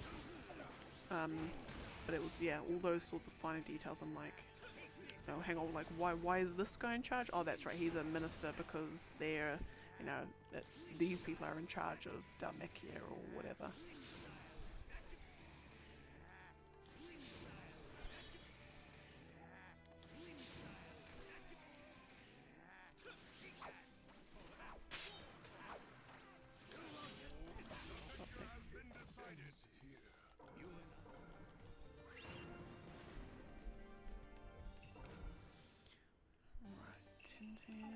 And Conquer. Goodness, golly gracious. What a matchup. My 2 least favourite characters to play in this.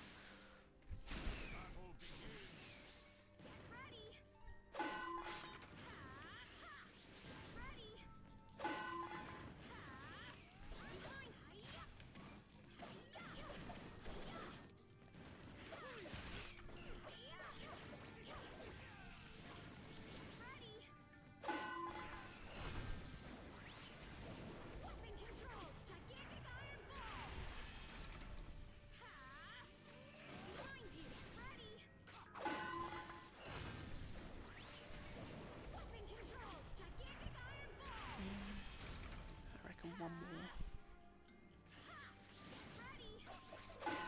Fabulous.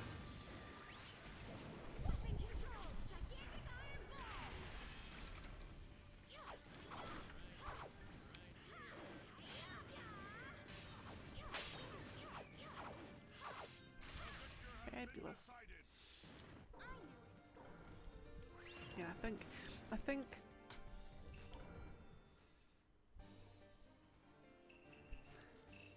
think if I was to do 16 differently, I think I probably would have made the story longer. And I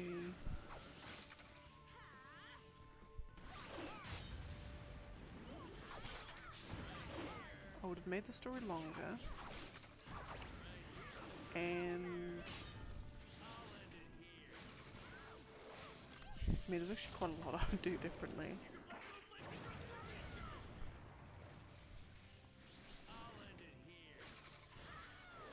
No, I think it just needs longer. The main quest needs a longer time. I would kill a couple. Oh, yeah, no, yeah. It needs the trails treatment. Like a little bit. It needs far longer campaign. If it's got that level of detail in it, it needs far longer campaign. Or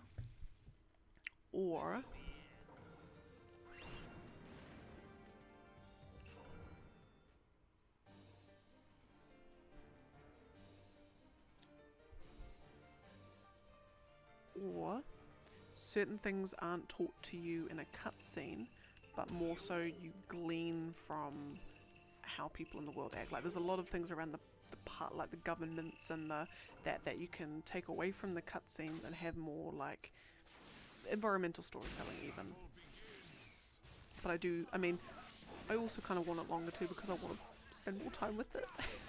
Because I love it. I genuinely love it so much that I just don't want it to end. So a longer runtime will help with that.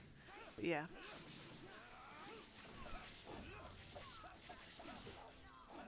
To go with Yoon and Titus for best couple. Yeah.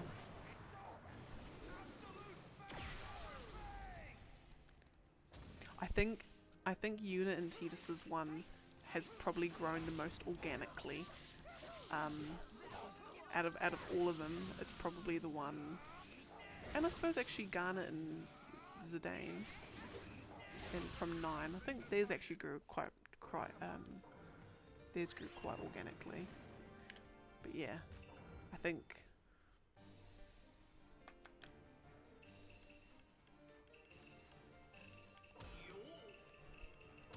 if there's a Final Fantasy couple that I'm the most jealous of, it would be Clive and Jill's.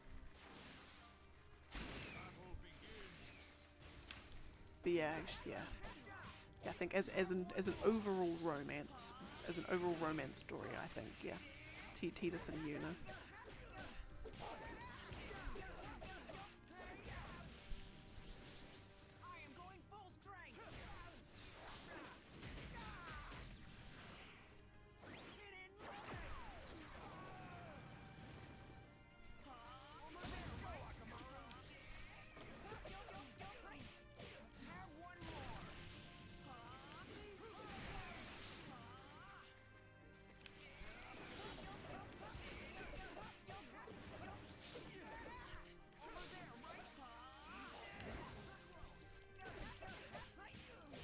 Beautiful.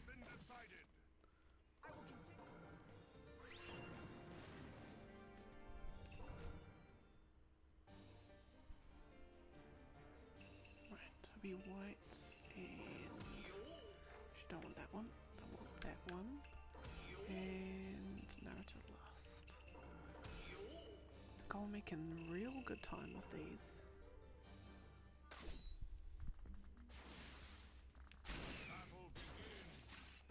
Because technically I would get to fight number 70 in, so if I was on pace with the sort of averages for like how many fights I'm doing, fight 70 usually arrives at the 1 hour 45 minute mark. I average about 10 fights every 15 minutes. So the fact that I've got it 7 minutes before is fabulous. Means I'm getting through these fights today with a quickness and a speed. Which is probably helped by the fact that I've got lots of people with fireball jutsus, which does speed things up quite a bit.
That's actually one thing I need to check. I need to check when the next Ultimate Ninja Storm game is coming out.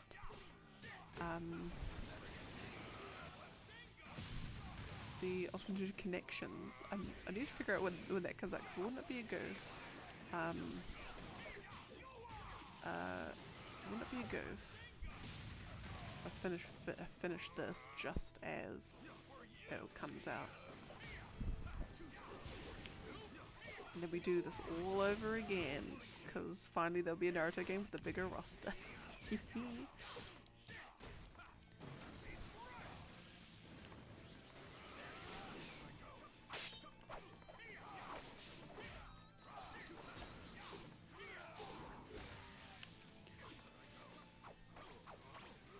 Should also... Oh my goodness, sorry, I clicked on the bloody wrong... Oh, excuse my language, clicked on the wrong thing.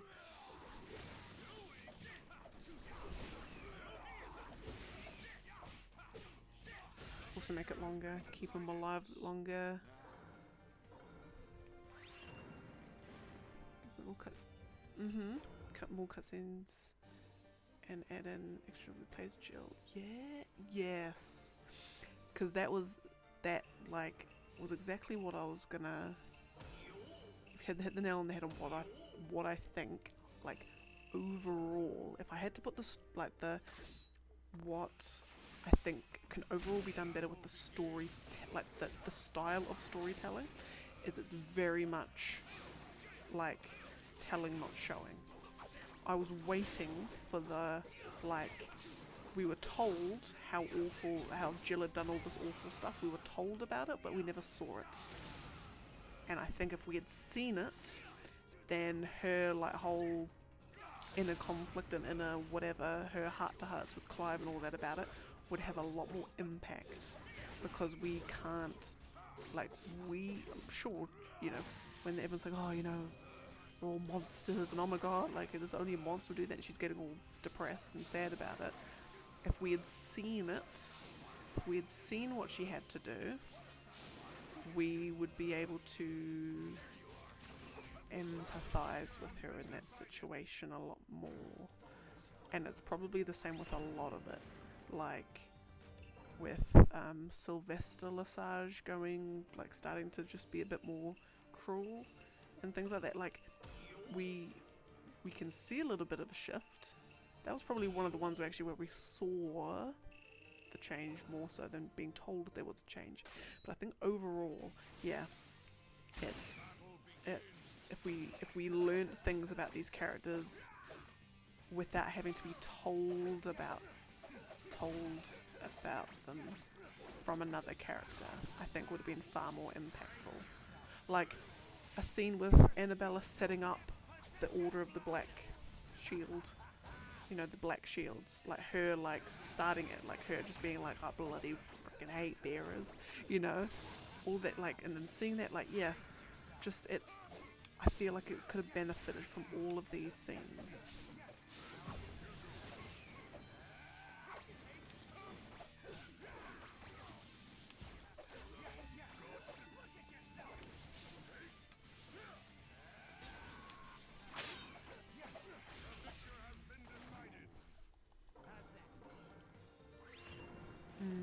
Yeah, I think that's actually, I would change the storytelling style. I think I would change it to, I would include far more scenes where we can just see this stuff happening. Yeah, and something about Jill, definitely.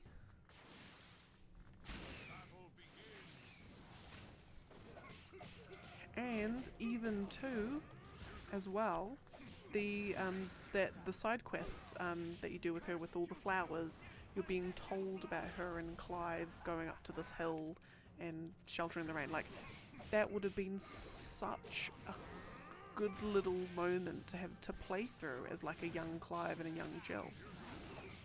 Like, you know,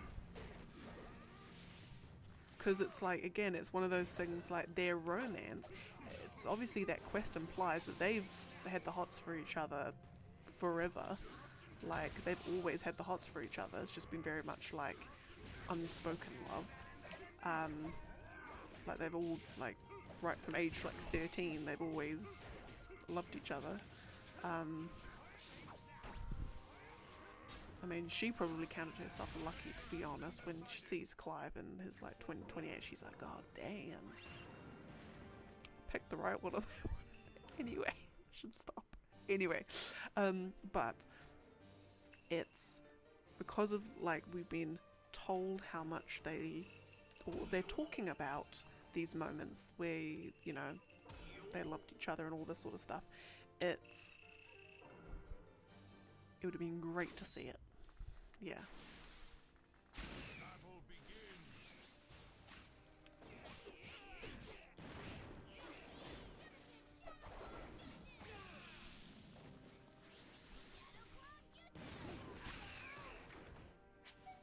Got most of her development from the 1000th, but if we actually sort of do these things. Yes, and it'll give more screen time to Olivier. Yeah. Yeah. Fully agreed. I think that will probably be 16's biggest failing, I think, is how all these things are being told. And I think having the 1000 tomes as just a recap, that it only will give you information you would already know. It doesn't add anything new to what you would already have known from the story. With the caveat of being, if there's been a scene where something's been implied or there's like a connection that you can now make between two things, the 1000 tomes will say that, but that's okay because the connection's already been established. But if you just weren't aware that the connection had been established or you didn't pick up on it, then that's okay. Explains in the 1000 tomes, but the information has technically already been given to you. I think it shouldn't be introducing anything new to what you already know.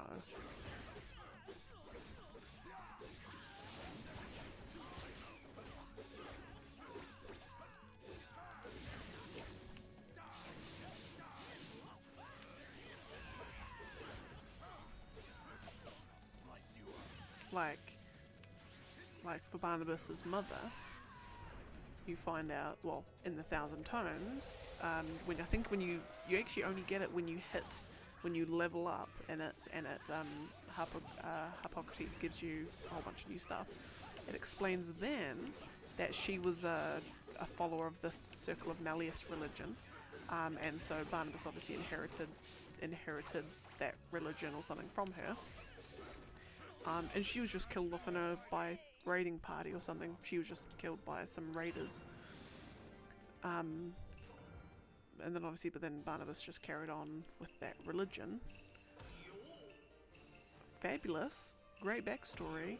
But I felt with how she was introduced, even as a character, just because it was weird. I'm like, when you think about it, it's kind of weird that this like alien-looking thing is like pretending, like shape-shifting into your naked mother. Kind of a bit gross, a bit weird, a bit creepy. So I thought, okay, there's something going on here. Like he's using the mum as a like, hey, you do what I say, and I'll pretend to be your mum so you can have a mother back again. I don't know, it's just weird. But I felt like there was going to be something else to it. Or Barnabas was going to say, oh, my mum was killed by raiding parties, and therefore, blah, blah, blah, blah. But no, he doesn't say, he never mentions it. And you'd only ever know if you read the 1000 times.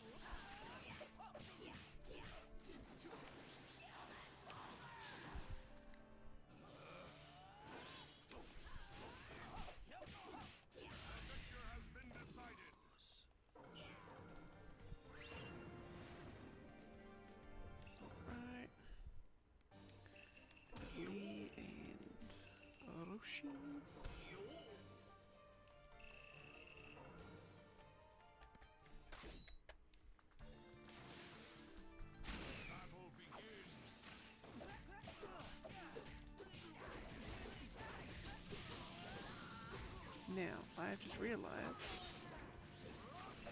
that I did not play Dunzo. To make this the best game of all time, you've got to add Blitzball, but this time with fire. I've seen 2 Blitzballs. Oh my god, if you make it to the World Cup, please let me know, because I will have to give you the biggest congratulations that you managed to win more than like 1 game of Blitzball. My lord. Whoever designed that at Squaresoft, they did something both great and, oh my goodness, why would you birth Blitzball into the world knowing like 90% of your player base are gonna curse your name for designing this.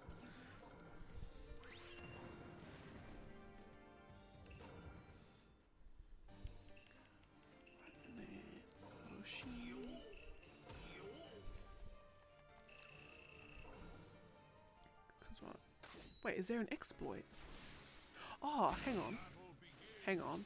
Is it the exploit where you do something, like you score a goal, and then you basically have to you sit behind the goalpost or something? There's some like weird thing you do where you just basically do something, you get a goal, basically. It is that one? Okay, yeah. I think I remember seeing that. Yeah, you just do your darndest to get a goal, and then you just basically wait it out the whole time. Maybe that's what I should do. I've never actually tried it. Or did I? No, I think I did try and I couldn't do it. So I'm so nub, I can't even do the exploits right.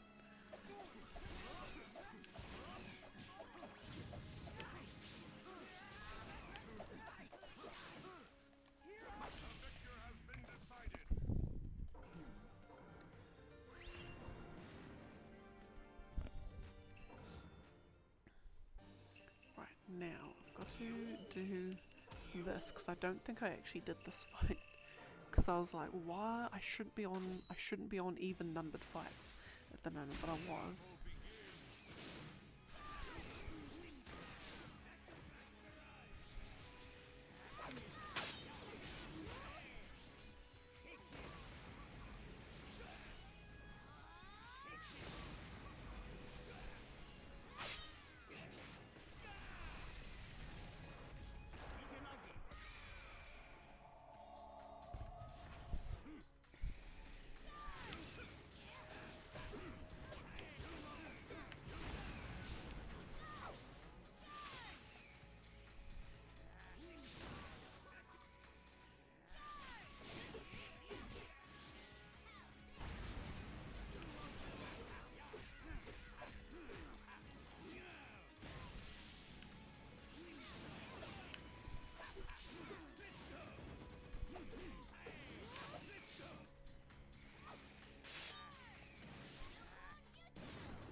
There we are.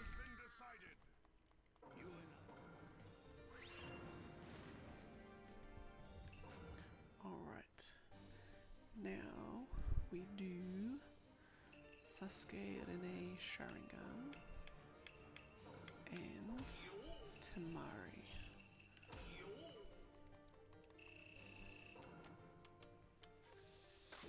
Alright, after these 2 fights, we are down to 3,801. It's very exciting.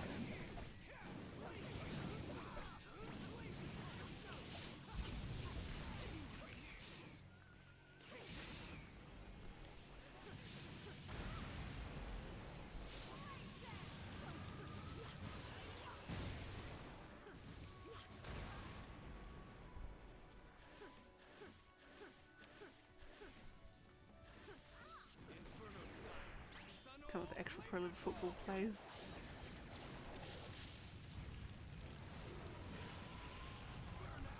Based on soccer, American football, and water polo. True.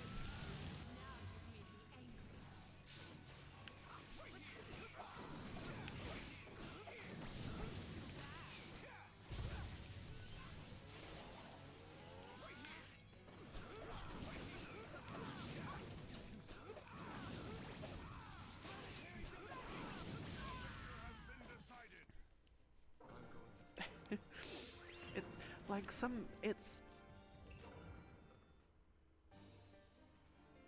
it's kind of like as complicated as Blitzball is, because it's a very complex game. It's far more complex, actually. But then again, old Final Fantasy mini games were complex anyway. But anyway,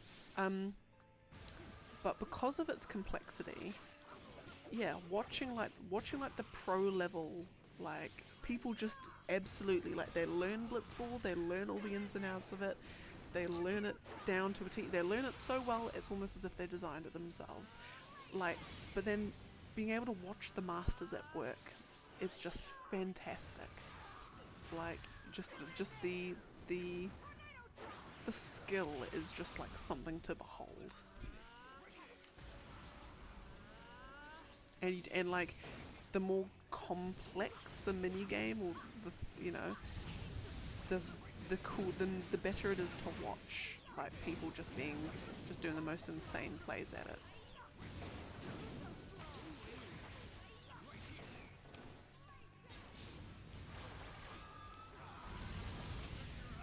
Don't make Blitzball still more balanced than the most OP.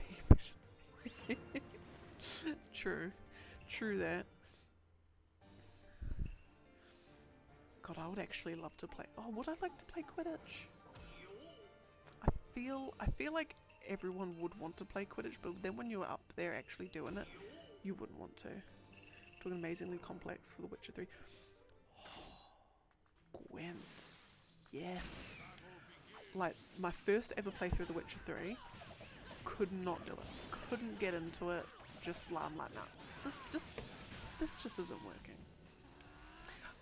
Second playthrough of The Witcher, I think I played it on the Xbox because the boy had the collector's or Game of the Year edition on the Xbox, and I never actually played the DLCs before, and so I'm like, okay, well I'll play it again in like 2021, 2022 even, no 2021.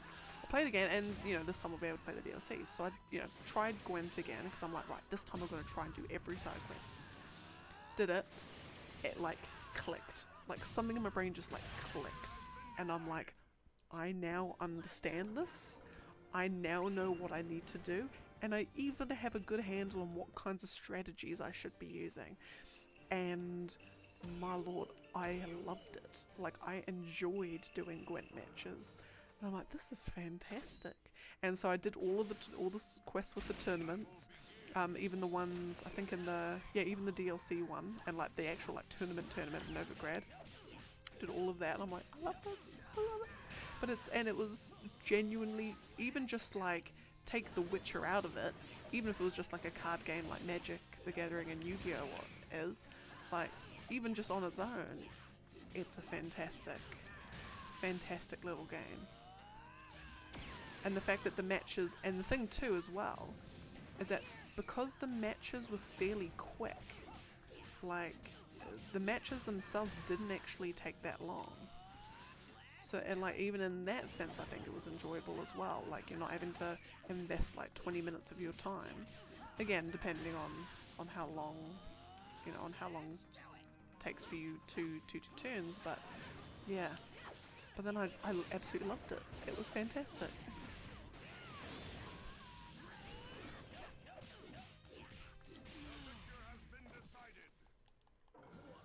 Had a Gwent addiction.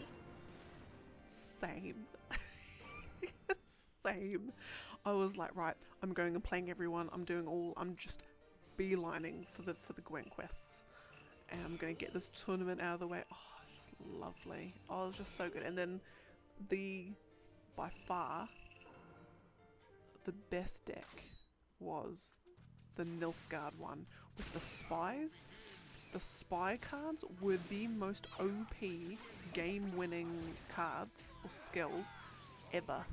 It was incredible. And I can't even remember what they did. Whatever they did something. Was it like, no, I think you could get an opponent's card, or it did something.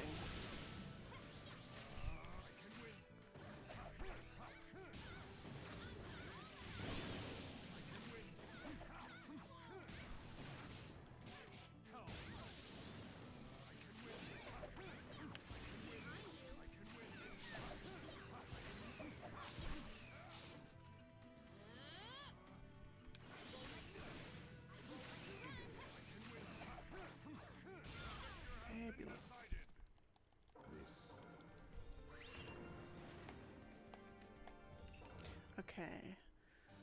I'm gonna do this fight here, and then I'm gonna do one more matchup after these two, and then I'll call it a day. Or actually, no, I might do two more matchups after these two.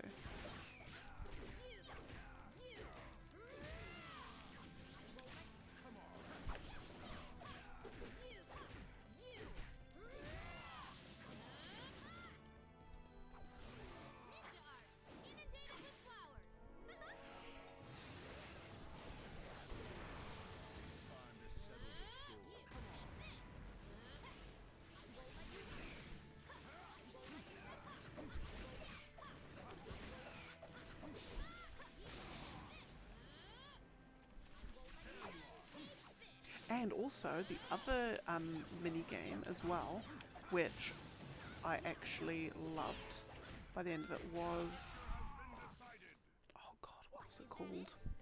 In Assassin's Creed Valhalla. Game with O. What the fuck was it called? Oh god, what the hell was it called? It was called... The only word that's come to mind is Uka, and it's not Uka. It's... Oh my god, what was it called? It's like an actual game as well.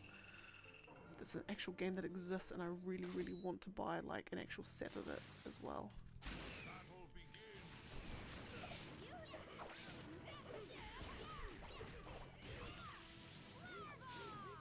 Orlog. That's the one. That's the one. I don't know why I thought Uka. Yes. Orlog. Like, me and the boy were like, goddamn, we need to get like an actual set. That would be... It was so great. I loved it.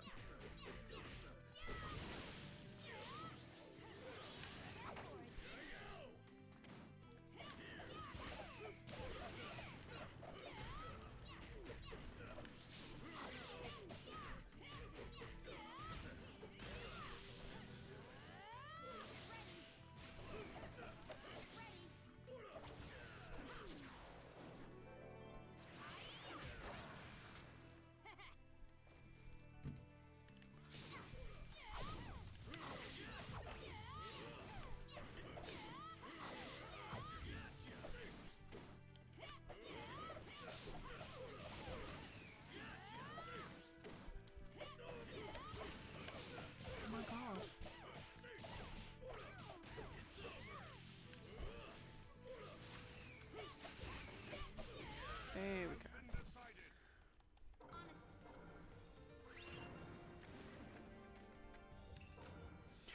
Oh my god, it did get a real board game. I now need to see how much it is to buy. Oh my god, I need it. Orlog set.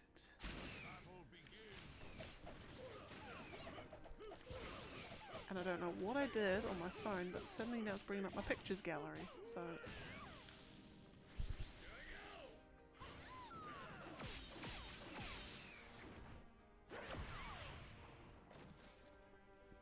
How much is it?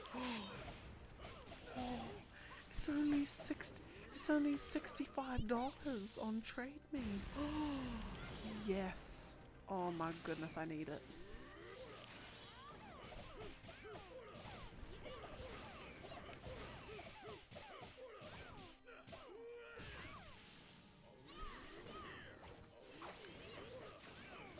So like me and the boy, especially the boy, we're not humongous board game players. We've got far more digital games than we do board games, but I swear to God we're getting Orlog. We are getting an Orlog set, holy hell. Because that will be one that the boy will actually properly play. Yeah, and the fact that it's not a fictional game. The fact that, and I love it. I love that, you know, I love that video games have the ability to bring something like, you know, Orlog, to bring these things from old times and like, you know, breathe new life into them, like bring them back to popularity.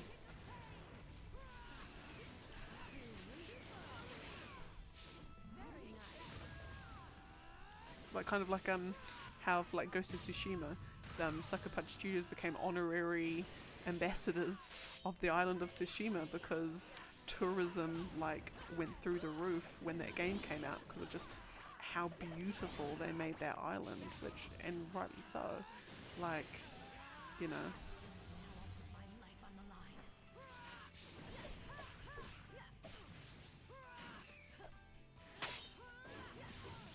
Yeah, yeah, they became like honorary ambassadors of like actually like formally recognized by the Tsushima government, like for their like services to their island. Yeah, because like definitely thanks to that game, I'm like book me a first class ticket to Tsushima. Like holy hell, if it's anywhere near as beautiful as that game was, like goddamn.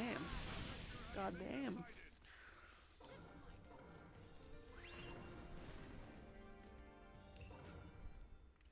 Alright, last fight of the day.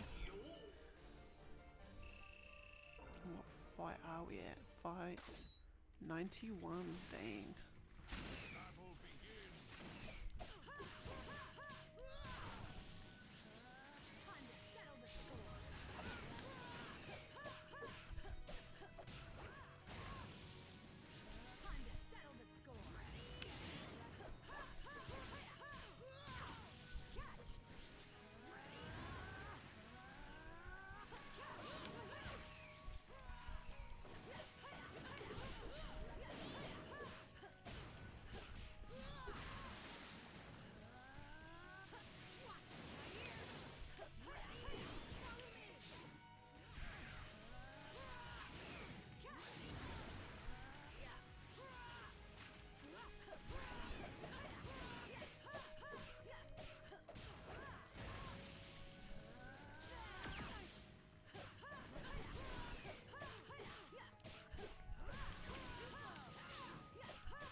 Gorgeous. The Spider-Man. Oh yeah, the Miles Morales one. So we had to take out the New York Chrysler building because it was built to exact. Really? Oh my god. That's kind of incredible. that's insane. Oh my god. Yeah. Like, you've done so good a job that you can't have it in your game. Like, you legally can't have it in your game because you've just done so well. Imagine that. Imagine that.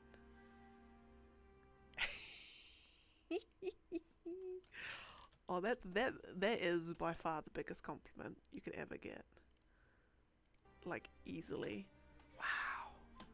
I love it. Oh, I love it. Imagine imagine taking your job so seriously and doing such a good job. It's illegal. Like, goddamn. Oh, video games. Oh, never stop. Best entertainment media on the planet. Hands down, no contest. Like, my god. And I'm gonna put my little mitts on because, like, my hands, my weeb, boy calls these my weeb gloves when they're in this mode. But then I just pull the little tabs over, and now they're cozy mittens because my fingers are freezing. It's so cold, and I bet they've got a roaring fire out there, which I'm going to walk into lovely heat soon. It's going to be fabulous. I think you'll. Yes, yeah. They used the model in Unity. Yeah, was the most accurate depiction that they had. That I just like. Oh, that, like, whoever did that at Ubisoft would have heard that and been like, fuck yes, oh my god. Like, they would go to the Notre Dame and they'd be like, hey, you know, guess what? I designed that, you know, I did that. Oh, just, video games just have this, like, potential that, I'm gonna say the word normies, but like video games as a medium has this that movies and TV shows don't, and it's I love it. I just love it. It just makes me proud, even though I'm not designing these games, I'm just playing them. It just makes me proud. Oh, that is chilly water. Goodness. Anyway, anywho, I will have to call it a day there because I've got work tomorrow. Yay! Looking forward to that. So exciting. But yeah, I've got to work tomorrow, so I've got to start ironing some shirts and getting ready. But I will leave it there.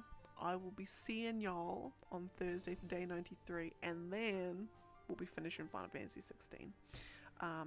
But until then, thank you so much for joining, Michael Rich. It is good to see you. It is good to have you around.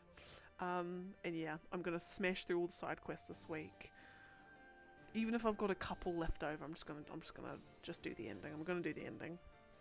I hope I enjoy it too, and I kind of hope I cry. I've cried in most other Final Fantasy endings, even like the ending of 12, which wasn't even sad, but I still cried. Or got weepy, I guess.